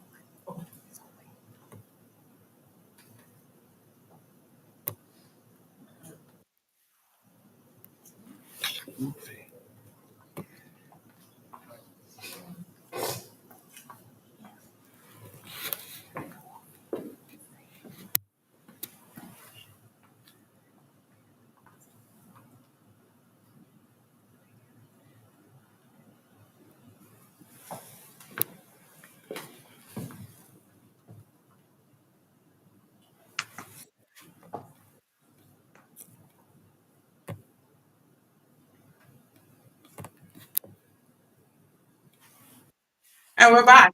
Like I was saying before, that was a lot of information, a lot of stuff that we have to think about, chew, regurgitate. We're going to chew on it. We're going to swallow it. And we have a lot to ponder on as a Bahamian society. That was something that I was reading, and I'm going to try to summarize it for you very briefly to get you thinking a little bit. It says, if you put 100 red ants in a jar, and then you put another 100 black ants in a jar together, nothing will happen. No ant will attack the other one. Nothing, absolutely nothing will happen. However, if you shake that jar, the red ants will think that you're fighting against them, and the black ants are going to think that you're fighting against them. So they're going to fight. They're going to quarrel. You're going to see some tension. You're going to see something going on. However, the story behind this is who is shaking the jar? Who is causing the problem? It's not me. It's not you. What we want is a better Bahamas. What we want is better living conditions. What we want is the things that we should have as a people of a great country, of a country that is so rich in resources. My question to you today is, who is shaking your jar? Who is shaking my jar? Who is making us feel like we're suffocating in a country where is paradise to everybody else? Who is making you feel as if you're a second-class citizen in a country that is for all of us? We are one people. And what we want you to do is think. Think about when you go to the food store and your bills are so high you can't breathe and you have to put back stuff. Think about when you go to PMH and they don't have any beds and they don't have the medication for your family. Think. Don't allow people to come and give you stuff in t-shirts and stuff to incite you to do things that you know we shouldn't do at this time. If you are in a relationship and it has abused you, the thing that you should do is get out. We are encouraging you today to get out. We are encouraging you to retire, like Mr. Duane said. We're going to retire them. We're going to retire them. It's okay. You did your part and we appreciate it. You're in the annals of history, however you are. But at this moment, we're going to retire you because we see a new Bahamas. We need a new Bahamas. And Moses is taking us over. I don't know about you, but I'm ready to cross over into the new Bahamas. I'm ready to tell those people who went foreign, come back home, because home is where the heart is. We're not going to move. We're not going to fly. We're not going to go anywhere. We're staying here and we're going to take it up from the root. Everything that you did from the root, we're going to pull it up and we're going to create the Bahamas that we are proud of. Proud to be Bahamians. We say that every year. July 10th, I'm a proud Bahamian, but guess what? We want to see it every day. We are proud to be Bahamian. So I'm not going to take much time, but I have this special lady, and I think, if I'm correct, that she is running in Mount Moriah. Am I correct? Yes, I am correct. And her name is none other than Miss Linda Stubs. Linda Christina. I love Christina. Miss Linda Christina Stubbs. So listen, come on down. Let's talk for a moment. Let's give her a round of applause. Yay! Woo! It's your time. It's our time. It's our time. Thank you so much for coming. We appreciate you being here. And people always say, I wonder why they're coming forth, if they want to be another one to go in the cookie jar. Listen, in the New Bahamas, we ain't gonna have that going on. The cookie jar thing and you doing whatever you want to do, that's not gonna happen. We're gonna have people knowing exactly what's going on with our financial reports, everything. People are going to be aware and very learned and educated. So we're not gonna keep you behind the 8 ball and ignorant. And I think that's what many parties do, keep you ignorant to what's going on. But we're gonna pull all the files and we're gonna show all the light and shine the light on every dark situation as we move forward into the new Bahamas. But Miss Linda Christina Stubbs, who are you? Tell the people. Well, good afternoon, good evening, Bahamas. Yes. And it's a pleasure to be here. I'm Linda Christina Stubbs. And by the way, I like the Christina too. And I'm here as the candidate for Mount Moriah, but before that, I'm a mother of 3 children, not children, 3 adults. And I am a grandmother of 3. And I'm a devout Christian. I love the Lord. And I work almost as hard. Well, pretty much the same, I guess. I do the law. If I'm posting something political, I'm going to do something spiritual. Right. It is just that kind of way. So I want a balance in my life. And I need people to understand that my I never have a hidden agenda. Anything that I am going to do, I'm very transparent. And I do what the Holy Spirit leads me to do. I was a Seventh-day Adventist and recently converted to, what is it? I go to Revolution Church, non-denominational. And a lot of people question as to why I made that move. And it's all a part of a divine journey. And I really did not set out for this. It all just happened as a matter of, as I traversed and as I sought to get involved in politics, my Adventist pastor was not supportive of that at all. And of course, I did a lot of things for the church. Basically, the church's designer. A lot of people, oh, by the way, I am a designer.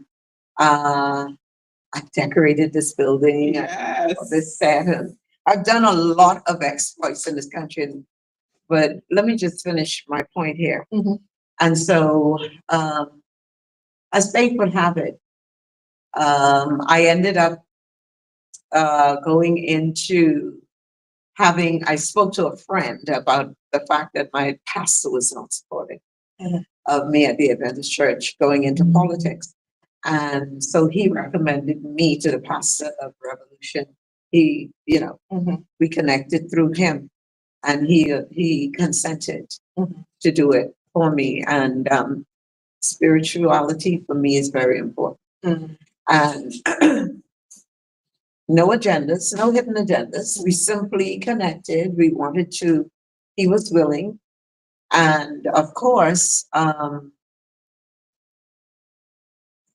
the Adventists are quiet worshipers. I went there and there was the loud music and, the dancing and whatever. And I wasn't used to that, but eventually I got used to it. And I was enjoying it, really and truly. I started to enjoy it. And I often say to people, my spiritual life is now a 360. I have Bible because that is what the Adventists pride themselves in. Bible study, Bible knowledge, and prophecy. And now there's this praise and worship I wasn't accustomed to, but So now I'm enjoying that. And, but I still get Bible because, Pastor Rakino Monka is awesome teacher. We're thankful for Pastor Rakino Monka as well. He's been here and he's blessed the place for us. He's prayed for us, if you guys remember that. So we're grateful to him for all he's done and encouraging us to go forward and do it, Right. My question to you is, why COI? Why now? Who's COI? COI is the Coalition of Independence, for you guys who don't know. Why the COI? Listen, when I first came here, we were COI, COI, right? That's what I called it. I could be wrong, but that's what we were. And so why the COI? Why now? If I could remember, I don't know if you mind me saying, but I think I remember you being with a certain particular party. Now, when I was growing up, right, I grew up in a house, and I'm going to be honest, and I'm going to be transparent, a PLP house. And when you grow up, you know how it goes. You just vote how your parents vote, and that's it. You don't ask no questions. You don't need to know anything else. That's what they voting. That's who the Junkanoo group is. That's who we going for. We are Saxons, we are Valley, we are one family because of our parents, right? And so as we get older, we think and we see, and we're able to devise like, hey, I don't like how this is going. I don't like how that is going. And for me, that's why I transitioned to COI, because I needed to see a better, I needed to see a better Bahamas, not just for me, but for my children, their children, for everyone. So why the Coalition of Independence and why now? Why the Coalition of Independence? Again, all of my steps are ordered, okay? It was not anything I had set out to do. In fact, I was never to vote. Okay. That's it. Okay. I never campaigned. I didn't know anything about politics. Okay. But you referenced Junkanoo a few minutes ago. Okay. And, of course, you know, I am a Junkanoo legend. Mhm. I'm also a cultural icon. And, that last, honor was bestowed on me just Independence Pass. Okay. And I want to say that as, someone who has had Junkanoo at my core from I was very young. I lived in the valley, Mm. but I always loved the Saxons. Wow. And the reason why I loved the Saxons was the name. Can you imagine? I just loved the name Saxons as I grew up. And so I left the valley to join the Saxons. All right. And it was during, well, before that, the point I'm trying to make is your question was, why COI? Yeah. The person that put a pair of cowbells in my hand at the tender age of about 16 is the same person that brought me to join the COI. Wow. Her name she's the late Cheryl Honeyroll. And she got me involved in Junkanoo. I excelled. Now she's getting me involved. She has gotten me involved in COI. And guess what? She took her wings and fly. Wow. She left me stuck here, you know, and I expect to excel. I know that I'm gonna win my seat in Mount Moriah. Okay. There's no question All about right. it. I love it. I'm proud about the fact that technically I live in Mount Moriah and technically not. There is one road that separates Tall Pines from Mount Moriah. And I happen to fall on that side.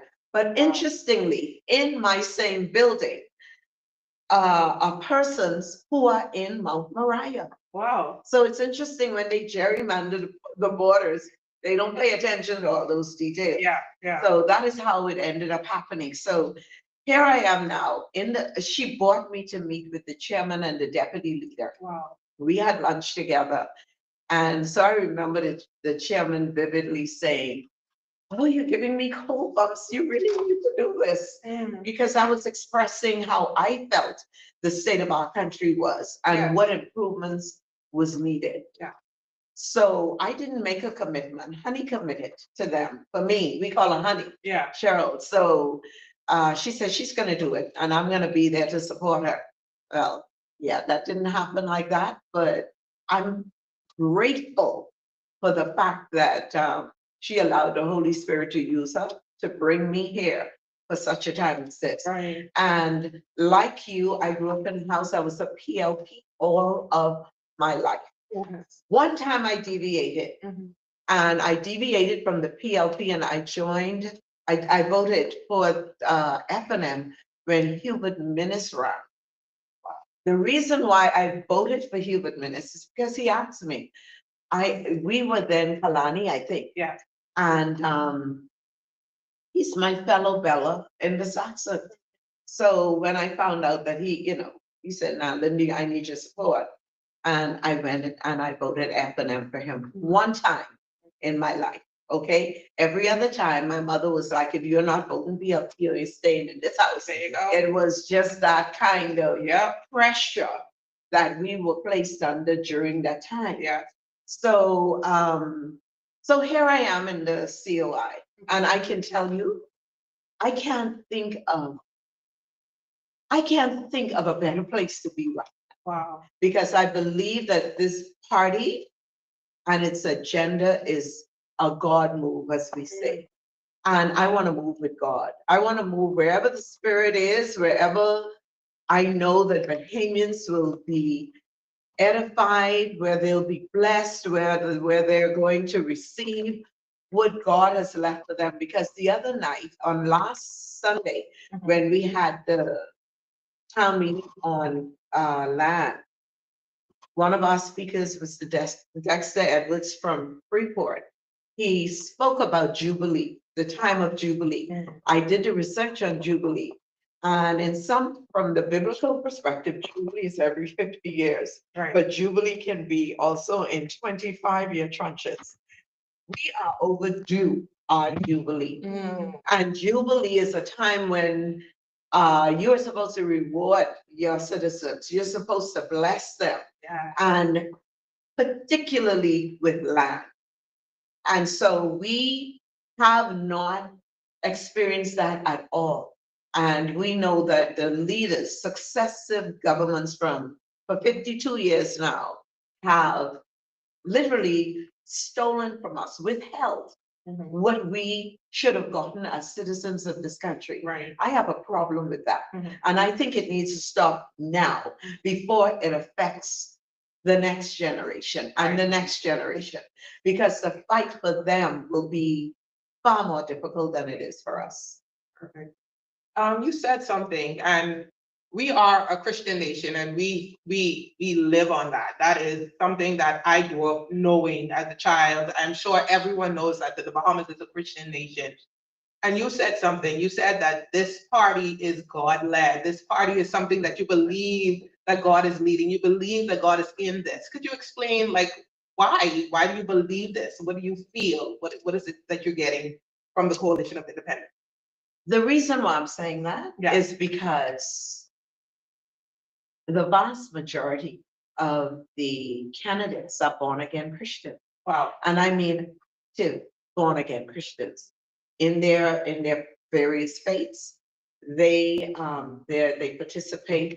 They're church goers. They love God, and then the principles of the COI. In the COI's move of getting Bahamians to benefit from our natural resources, benefit by getting our crown land, etc. No one else has ever thought to do that for us. And maybe it is because we have been so dumbed down as a nation, as a country. We never knew what we were entitled to. You understand what I'm saying? We really didn't know what we were entitled to until one Lincoln Michael Bay came, along with others, because I've heard of others who were even before him, but Bahamians weren't ready to receive that. We were still in that generation who were fed that there was nothing here for us. We weren't entitled to anything, you know, and we were comfortable in being borderline poor, you know, and middle class people. And right now, I can see not only in the Bahamas, but in the world, because I did a bit of a research and I found that many countries, including Haiti, they're like squeezing out that middle class, and they want just two categories of people, rich or poor. And so this is what the fight of the COI is all about, and that is empowering people. Like we're at the Empowerment Center. Yes, we are. We are here to empower people. Thank you so much. I love that. And what I also thought about is, I don't know if you remember in scripture where it talked about when the children of Israel were freed from Egypt, right? There were those who said, why don't we go back? There were better graves in Egypt. Why do you want us to come out here and die? The mindset. People walked around in circles, and they didn't realize they were walking in circles for years and years. And the thing about it is, if you read the scripture, because I do, their clothes didn't tear apart, their shoes, nothing failed on them because God was with them. But they walked around, and God was giving them time to change the mindset. And I believe that's where we are. God is giving us time to change our mindset. Like the writing is on the wall. Open your eyes. Let's see. You know what I mean? Let's look and see. We don't need to be in the wilderness any longer. We have the promise. We see the promise, and we're working towards the promise. And we have people like you who have selflessly placed themselves on the line. Not that you wanted. This is something you prayed for all your life. This is something that is new to you, and you're learning as you go. And we say thank you.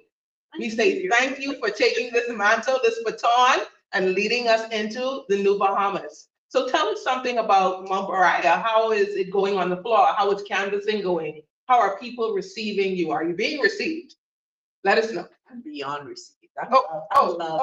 Okay, I'm love. I love it. Yeah, yes, And it's because I give love. yes. You see, love begets love. Mm, You have to be the kind of person that is into people. You gotta love people. Yeah. And that's a major part of winning them. yes. And when I did a video this week, and I had to do it because I hadn't been on the ground in a while. Yeah. Now, when COI was on the ground last year and earlier this year, no other party was on the ground. It was just us. Mm, So they figured we are coming from behind. mm, They are coming from behind. wow. Because I'm almost done a complete canvassing of Mount Moriah. Wow. But my opponents don't know that. They're thinking since they arrived and they haven't seen me, I'm just giving them an opportunity for the people to really decide, yeah, we don't want you. Wow. Because Marvin Ames was fired from Mount Moriah, Yes, he did. okay? And Mikhail Bonamy is about to be fired. Why? Because they didn't do a good job. Neither of them. I mean, Marvin Ames, I've heard some positive things, but the PLP and FNM are not about the people. They're not about us. Wow. They are about themselves. And we watch them. And, getting into politics for the first time, I started to pay attention. And I saw the swearing in. I saw the pomp and pageantry of everything when this government won. Yeah. Then I saw all the trips and the travels and the parties, and everything was done high end, above board, waste of money for a lot of things. And I looked at that, and then I go into Yellow Elder Gardens. I go into Yellow Elder Gardens, and I spoke with a lady, and she was a single mother with several children, house run down, all the rest of it. And I said, are you happy with your member of parliament? Oh, I'm very happy with my member of parliament. Wow. So I said, how is that? And so she said she had a heart condition. And she said, he gives me a few dollars whenever I need to go to the hospital to see the doctor. Wow. So, in other words, we were conditioned to just accept The ban. peanuts. Yeah. I mean, I'm like, are you serious? Wow. And so she was very comfortable with that. Unfortunately, she passed away. And so I'm walking through Yellow Elder and I'm seeing the poverty. I'm seeing the poverty. And I'm like, no wonder there are so many murders in this area, because it's like people have no hope. There is no hope for people. And it's just. Can I get some tissue, please? I'm like really tearing up. I am literally tearing up. The story is, because it's so true, and it's really pulling on me so much, because we see it every day. Yes. We see it every day, and you just bringing light to it is disheartening, it's hurtful, it's painful to know that people are living like this in our country. Right. Paradise, Right. as we call it. Right. Go ahead, continue. And so when you would talk to people, now that happened these things have been happening in Yellow Elder Gardens. Now, Yellow Elder Gardens has a nice upper, I'd say a middle class grouping of people, lovely homes. And people, I guess a lot of them are government employees, civil servants, etc. And really nice homes, but there are some people that are. And that pains me, because learning that we can have an acre of property in this country. I mean, did you know that there is 100,000 acres of property in Nassau, Crown land? No, and Nassau is only 21/7. Over 100,000 acres. Why do we have to pay rent? Why are we made to suffer? That doesn't even include the family islands. Nassau is one of the smallest islands in the country. Yes. And if we have 100 acres of property here, imagine what's on Eagle Throat or Andros. I mean, you know, it's just stunning. And like it was said before, though we fought, Sir Lyndon and those fought against the white oligarchs, only for the blacks that we voted for and believed in to form a black oligarch.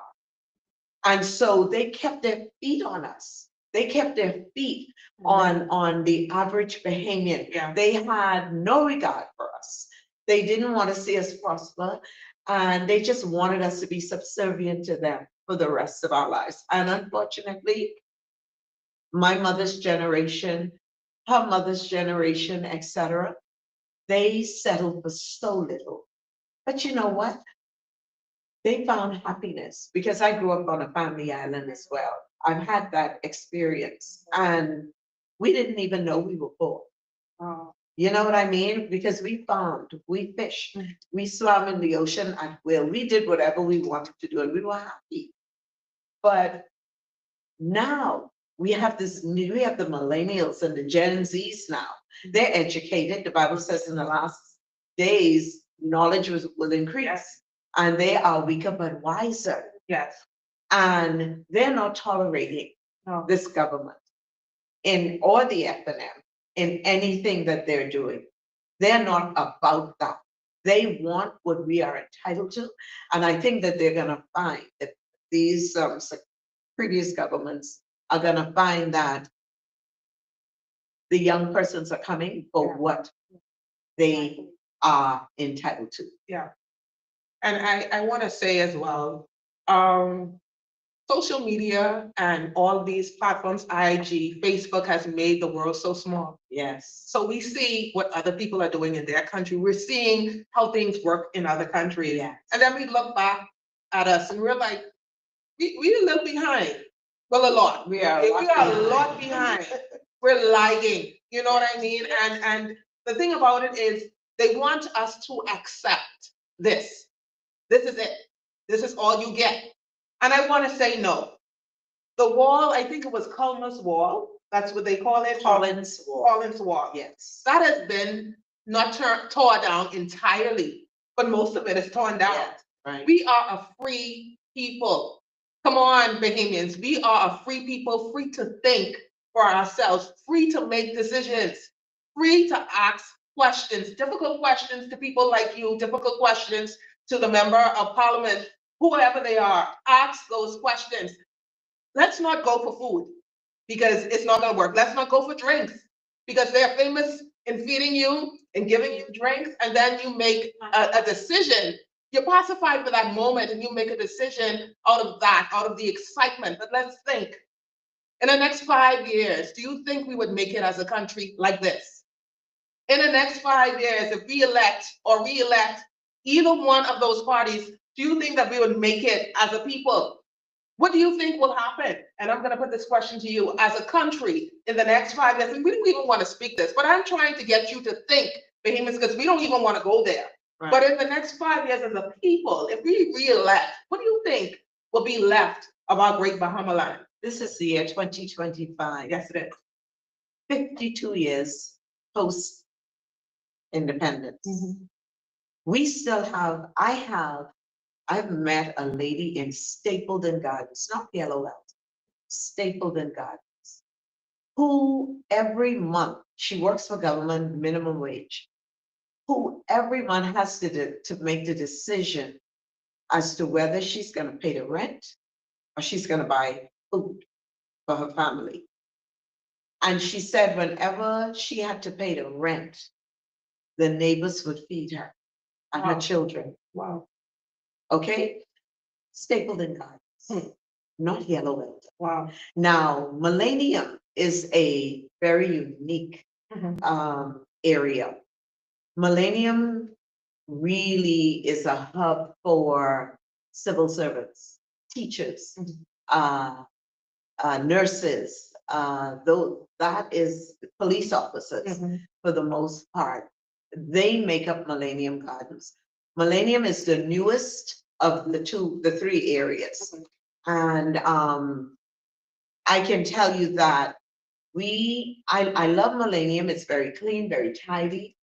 A lot of prices are in there. And you can see it's fairly a much newer area. But people are still struggling. People are still struggling, Aisha, and there's just too much of a struggle in Stapleton, where I live. And that's another thing. Mount Moriah is going to make history. Wow. History, because they're going to elect the first female member of parliament. Okay, yeah. Yeah. Yes. Yes. The second bit of history is they're going to elect the first resident member of parliament. All right, so Mount Moriah is going to be a unique area in that they have their member of parliament living among them. And so I have visions and dreams for each of the areas, because inherently they all have different needs. Right. All right. They all need to be empowered, mind you. Yeah. They all need their crown land. They all need their natural resources. Yes. They all need whatever it is they're entitled to Yeah. in this country. They need to have it. Yes. And, you know, it is my intention, once the COI or when the COI forms this government, that everybody in Mount Moriah is served. Wow. Okay? Yeah. That they get what they're entitled to. Wow. And moreover, the fundamental mistake that all of the governments in the past have made, they cater to foreigners, special interests, and they neglect us. Wow. Nothing is ever done for the people. They will come to us, and I recognize this Christmas class. When I was campaigning during December, you know, you have residents that said, oh, the member of parliament, he gave a turkey to this house, but not to this house. And so he chooses all those that supported him. Wow. All right? We are beyond turkey. Yes. Yeah. Give us our land. Yeah. And give us our money. Yeah. And we could buy as many turkeys as we like. That's right. We're beyond that. Yeah. And this is what Bahamians need to recognize. Yeah. Listen, get out of that, we said, stinking thinking. Yeah. And let's elevate ourselves. Yeah. And let's learn to expect more. Insist that your government provide what the bare essentials that they need to provide for you. Yeah. This thing about jobs is another thing that irks me.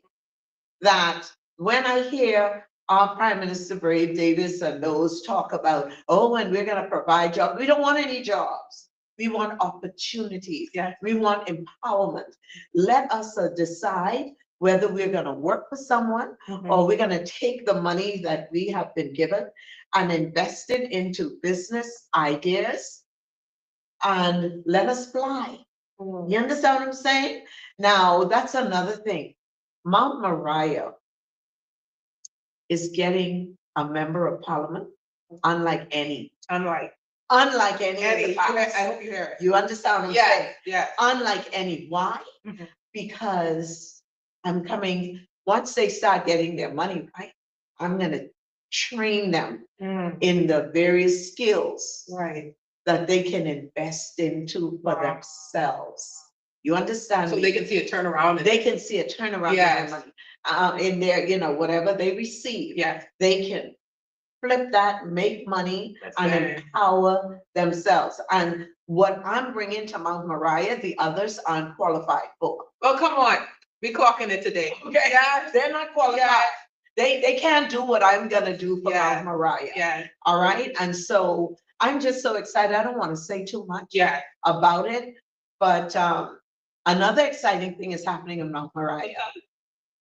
Mount Moriah is the first constituency to pioneer Meet the Candidate. Wow. An official Meet the Candidate, which is coming up in early September, Wow. where we're not doing it together. We'll all be given a day or an evening where we have to present our vision for our constituencies.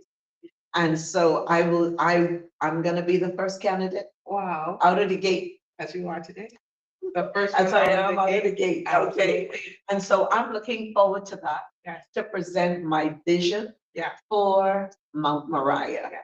Stapleton, like I said, Stapleton has its needs. Mhm.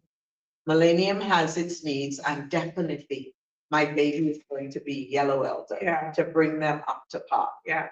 you know? Yes, and we want to say anyone that has questions for Miss Stubbs, sorry, you can put it in the comments and we will respond. She will respond as best as she can. Please drop it in the comments. If we don't respond now, we will respond after the show. And we're gonna wrap it up a little bit. Is there anything else, anything about Junkanoo? Because I know you were saying something about Junkanoo. I don't know if you want to say anything about that before we go. But is there anything else you want to say before we go? Well, Junkanoo right now, and as within the COI, there are shadow ministers for various ministries. Right. Right now, I'm being looked at or being considered for the shadow minister of culture. Now, let's talk about culture a second. There has never been a ministry of culture in the Bahamas. Right. Culture has always been treated like a stepchild, because there's a part of it attached to tourism now, and then there's a part of it attached to youth and sports. And so we are going to have a ministry of culture. Right. And I shared my vision for this when I was interviewed by Mr. Bain and the Secretary General and the chairman. Wow. So when I did my interview, that was so funny, Aisha. Give us a little something. So I went in for the interview and they were asking me all these questions. And so I started asking them questions. I was saying, so, well, the protocol is that we ask the questions, but it's okay. You can go. Wow. That was so funny. It was. Because it had to be interactive. I needed to know what I was getting into. Yeah. And, they wanted to know more about me. But that's just the way it is for me. But I'm just saying, as far as culture is concerned, I have amazing plans and ideas for our Ministry of Culture, which will include all aspects of culture and Junkanoo. And right now, Junkanoo is, they're going through something right now. Yeah. Between the government and the JCNP. And it is affecting the parades, possibly the parades coming up for Boxing Day. Right. And we want we want the world of Junkanoo to know that the COI sympathizes. Okay. We sympathize with you. Yes. We feel the pain, because tonight, Junkanooers to rush in Fox Hill tonight, they have to rush in white shirts. Wow. They can't represent a group. They can only go there as a group of people. Wow. To just rush. They can't compete as they are accustomed to competing, because there is a protest. And it's just so unfair to the participants of Junkanoo. For me, I would have been upset if I couldn't rush with my group to compete. Right. But these guys are determined. We're not gonna neglect Fox Hill, because those persons would have invested monies in food items, etc. And then suddenly you want to say, because you're mad with the government in the JCNP, we are not going to rush. And no, they found a way.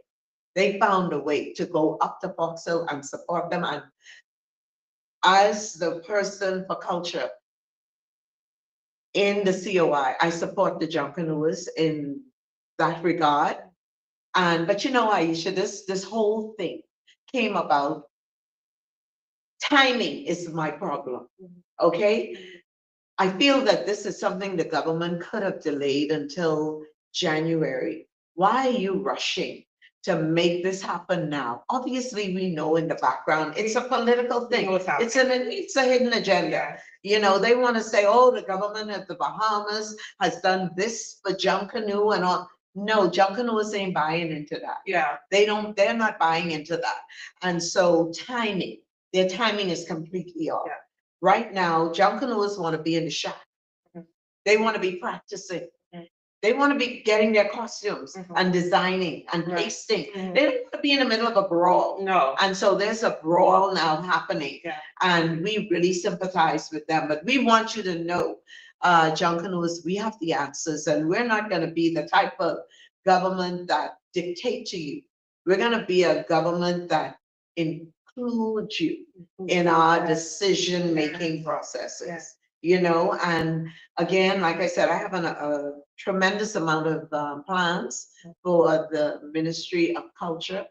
And I have a little bit more of a responsibility than just culture, but we'll talk about that. We let a little bit out, so you guys know this beautiful faith is going to do wonders. Yes. As she, moves through and do whatever it is that she is called to do. Yes. And Junkanoo, our heart goes out to you, as you go out there. We know that, Junkanoo is the heartbeat of our country, really. Every time you go somewhere, you hear tourists talk about Junkanoo, Junkanoo, Junkanoo. It's the greatest show in the world. The greatest. But it's the greatest show in the world, but it's treated so shabbily. This is 2025. I hope you had a passion. This is 2025. Yes. And the seed funding for an A category group of 250 to 300 people or more in an A category group is $30,000. Wow. Wow. All right? Yeah. So what does that tell you? That tells you that spectacular show you see on Bay Street is funded by the people. The people. They put their hands in their pockets and they fund their costumes. Yeah. Now the banner, the lead costumes, there are sponsors that various groups get.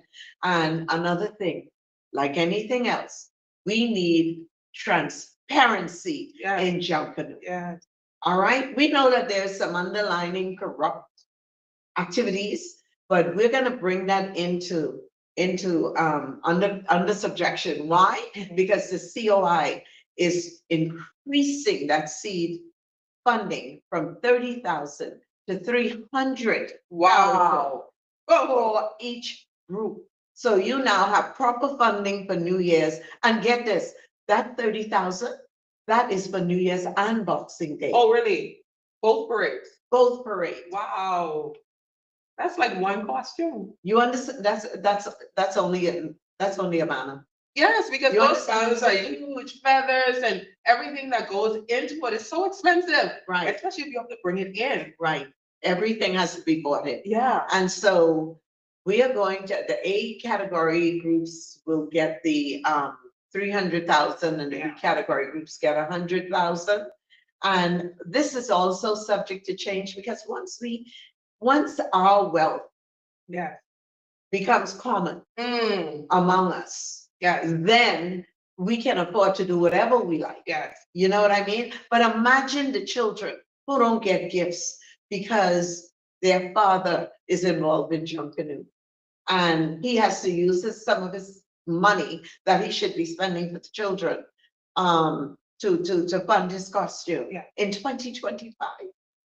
Yeah, it's ridiculous. Really? I mean, the government ought to be ashamed of themselves. Yeah. But they'll boast about the fact that they increased it to the $30,000.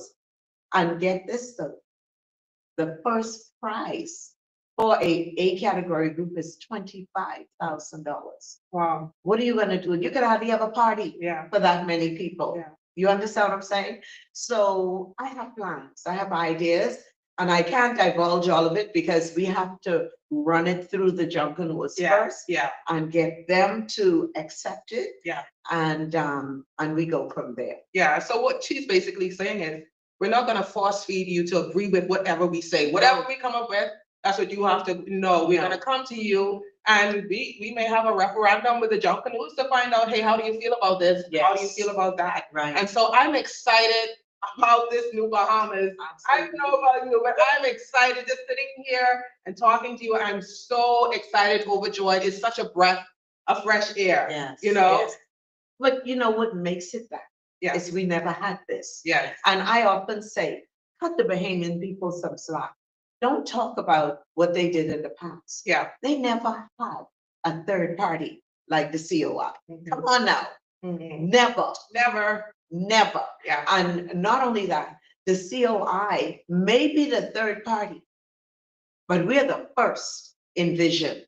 Come on. We're the first in ideas, goals, plans, objectives Yeah. for the Bahamas. Yeah. So there's nothing third about us. Yes. If anybody's third, it's the other two. Okay? Yeah. They're the third. Yeah. But when it comes to vision, the COI is first and front and center in what we are going to do in the New Bahamas. Yeah. I'm excited, guys. Like, I don't know about you. I'm very excited. I'm overjoyed about the New Bahamas. I'm overjoyed about the vision for the New Bahamas. I'm overjoyed about the 2030 vision that we have. 2030, come on, we're in 2025, 26, 27, like years ahead because of vision, because of our leader and our chairman and everybody who comes together to make it work. Yes. We can make the Bahamas work. Yes. We can, and we will. So again, this is Miss Linda Christina Stubbs, your candidate and your next member of parliament for The next member of parliament for Mount Moriah. for Mount Moriah. Let there be no mistake. No mistake. Don't make no mistake. No mistake. Thank you for coming and sharing with us and talking to us again. If you have any comments, please put it in the comments. We'll get back to you.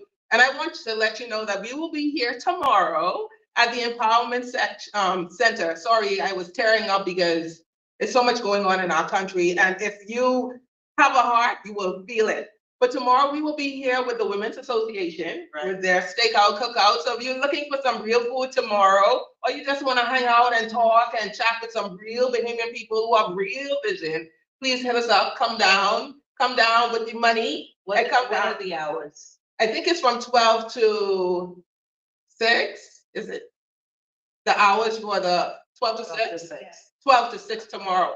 So we want to see you. Come on down and we will be here to talk to you. I am hoping that some of the candidates will be here as well, that you could just chit chat with them as you come to get your food and all that wonderful stuff. But if you haven't seen your candidate, you can put the names down. If you have something to say to one of them, please let us know. We're here for you. We're not going to tell you how to do what you do. We want to work with you to do it together. Yes. So we're here again with Miss Linda Christina Stubbs. Yes. And we thank you. To be here. Yes, we thank you for allowing us into your home. We thank you for being here with us all of this time.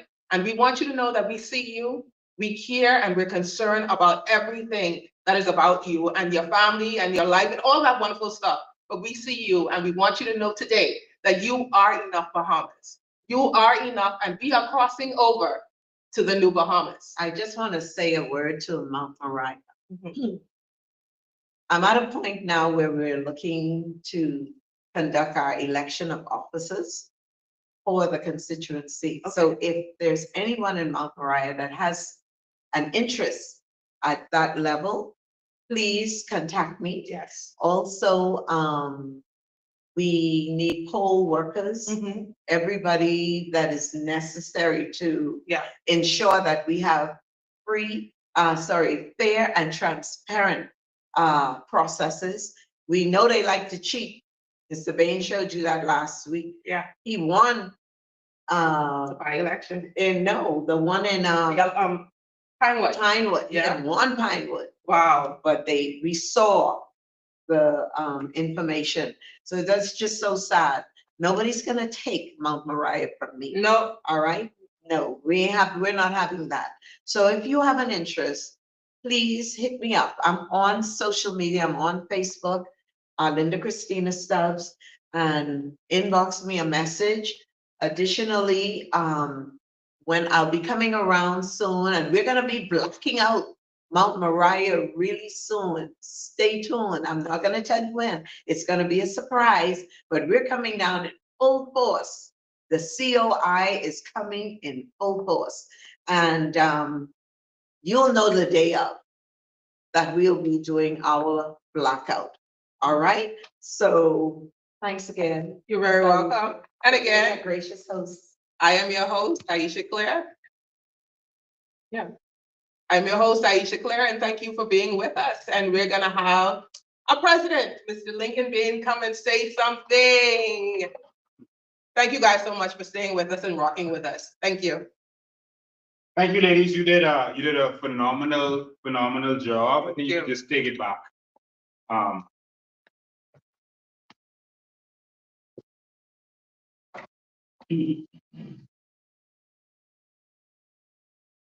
Yeah, I think you guys, you did a phenomenal job. Congratulations. Oh, thank you. It was a very interesting interview.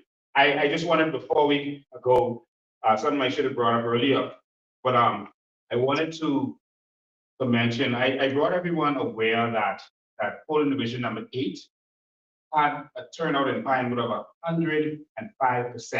My God. The other polling divisions had 40 to 50%. Right. Turnout. But that polling division had 105%. And then polling division number 11 had almost 100%, like 90-something percent turnout, which means it shouldn't happen. It's impossible. Wow. It never happens. And so I did some investigation, and I also spoke to the present parliamentary commissioner and the former, who was there at the time. I spoke to Mr. Taylor, who said that should not be. It's kind of impossible. And he's going to check it out. And also, I spoke to the present one, commissioner, and he is saying that should not be. It clearly appears to be something wrong, that they tried to steal Pinewood. He didn't say they tried to steal, he said there's something wrong there. Yeah. I'm saying that they tried to steal Pinewood. He did some preliminary investigations, and he said he noticed that the overseas ballots went to number 8. All right. He says the overseas ballot went there, and there was well over 200 overseas ballots. Like all those people for Pinewood. Wow, I thought you meant all of them. Overseas? You No, mean no. just Pinewood overseas? Just Pinewood. Oh, no. Overseas ballot was over 200 people. Wow. Now you'll remember the overseas ballot, no one from the parties are there to monitor what's happening. Only them there. And you come and vote in front of them, and they set it and say, that's who votes. So whatever they want to happen, happens, and there's no oversight. Wow. Moving forward, we need to make sure that if a party is able to put their people in place, that their people should be there also monitoring what happens, because that's a way to cheat the elections. Yeah. And so he's telling me that one of the things he saw, it still doesn't justify it, but one of the things he saw was that the overseas ballots went there. Right. All right. And so that still doesn't explain it for me. So even if that's advanced poll and overseas ballot, that still doesn't make any sense. Right. Because I asked him, what about polling division number 11? Because the same thing happened there. Right. So he said, yeah, explain it yet. He's still investigating. So I just wanted to update everyone that you saw what happened at the last election. You saw where they refused to seal the Pinewood boxes. Yeah. They refused to. I had to stand up in front of the bus. Some people think that I'm too radical, but sometimes you have to do what it takes. Yeah. You know, so I stood up in front of the bus and forced them to seal it. But nonetheless, they still went in the box, and they wanted us to agree to something. And I said, I'll agree to let us see the boxes. Right. And they let us come and see the boxes. And Pinewood box was unsealed. The envelope that had the keys was open and on top of the box. Wow. All right, none of the other keys was on top of the box. Wow. And the box was hidden all the way in the back of the safe. The ballots should not be kept at police headquarters this time. Right. They kept it there because they know that you wouldn't have been able to monitor it, to see who goes in and out. Okay. You know, if it's at the parliamentary register, where it always is, you could park outside and see who's going in and out. Right. But at the police headquarters, you can't just park up there and hang out there. Right. And so that's why they did it. And you will remember that minister had already made an agreement with Greg Davis to just turn it over. And so, of course, they're going to stuff the box with PLP votes because they already made that deal, right? And so we have to make sure that they don't steal this election, because they are now doing it in a different way. Yeah. They're using passports and voter cards, etc., to steal the election. We just got notified of some Dominicans who got passports after they were taken in. Yeah, yes, after they were taken in, their boat was taken from them. Now they have the boat back, and now they have passports. All right, not work permits, passports. All right. The idea is to vote. So we're seeing a lot of skullduggery Yes. going on. And so we know what they're trying to do. They're trying to take this country from us. They're trying, but we're not gonna let that happen. I want people to go on YouTube and see what's happening in Haiti. We don't need that to happen here. No. All right? And it's happening there because no one did anything.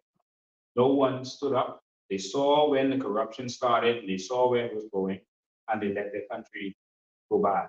Wow. People are being raped viciously. I was watching a documentary today. Yeah. Part of it started to play at the beginning of this broadcast, where children 6 years old being raped violently. 20 men raping one person. Yeah. 20. They're just raping women. I gotta protect our women. But can't they see they're doing this to themselves? I mean, like, you're not hurting the people who are hurting you. Like they say, hurt people, hurt people. Yeah. Ray's background is from there, so he's gonna look out for them. Pindad's background is from there. They say his mother is a Haitian, his biological mother. Spent to adopted them. And so they're gonna look out for them.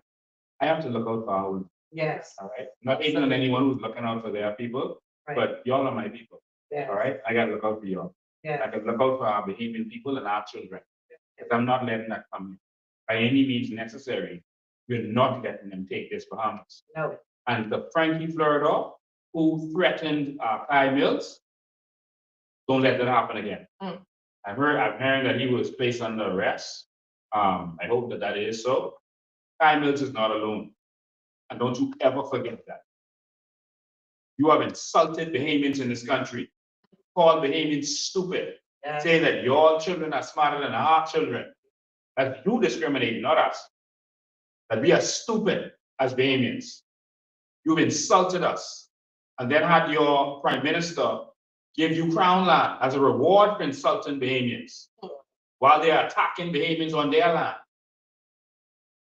Frankie Florida, don't you ever let that happen again. We're going to make sure you're prosecuted to the fullest extent of the law. No. But don't do that in my country. Because we've been good to you. We bought your CDs that you were selling on the streets when you were selling CDs to try to make it. We let you live in our country. We educated you. We housed you. We let you go to our hospitals. And then you disrespect us. And now you're threatening Kai Mills because he's standing up for this country. Don't you ever let that happen again. Not in my country. Thank you. Thank you. And thank you. Thank you, Kathy. I enjoyed it. And Mr. Bain, that question of how polls are managed and controlled and our ballots and all that, that was solid. All right, I agree. We do have a plan, but we can't talk it. No, we can't talk. All right, we out of time. We're out of time, guys. See you guys next week Sunday. Same place, same time. See you.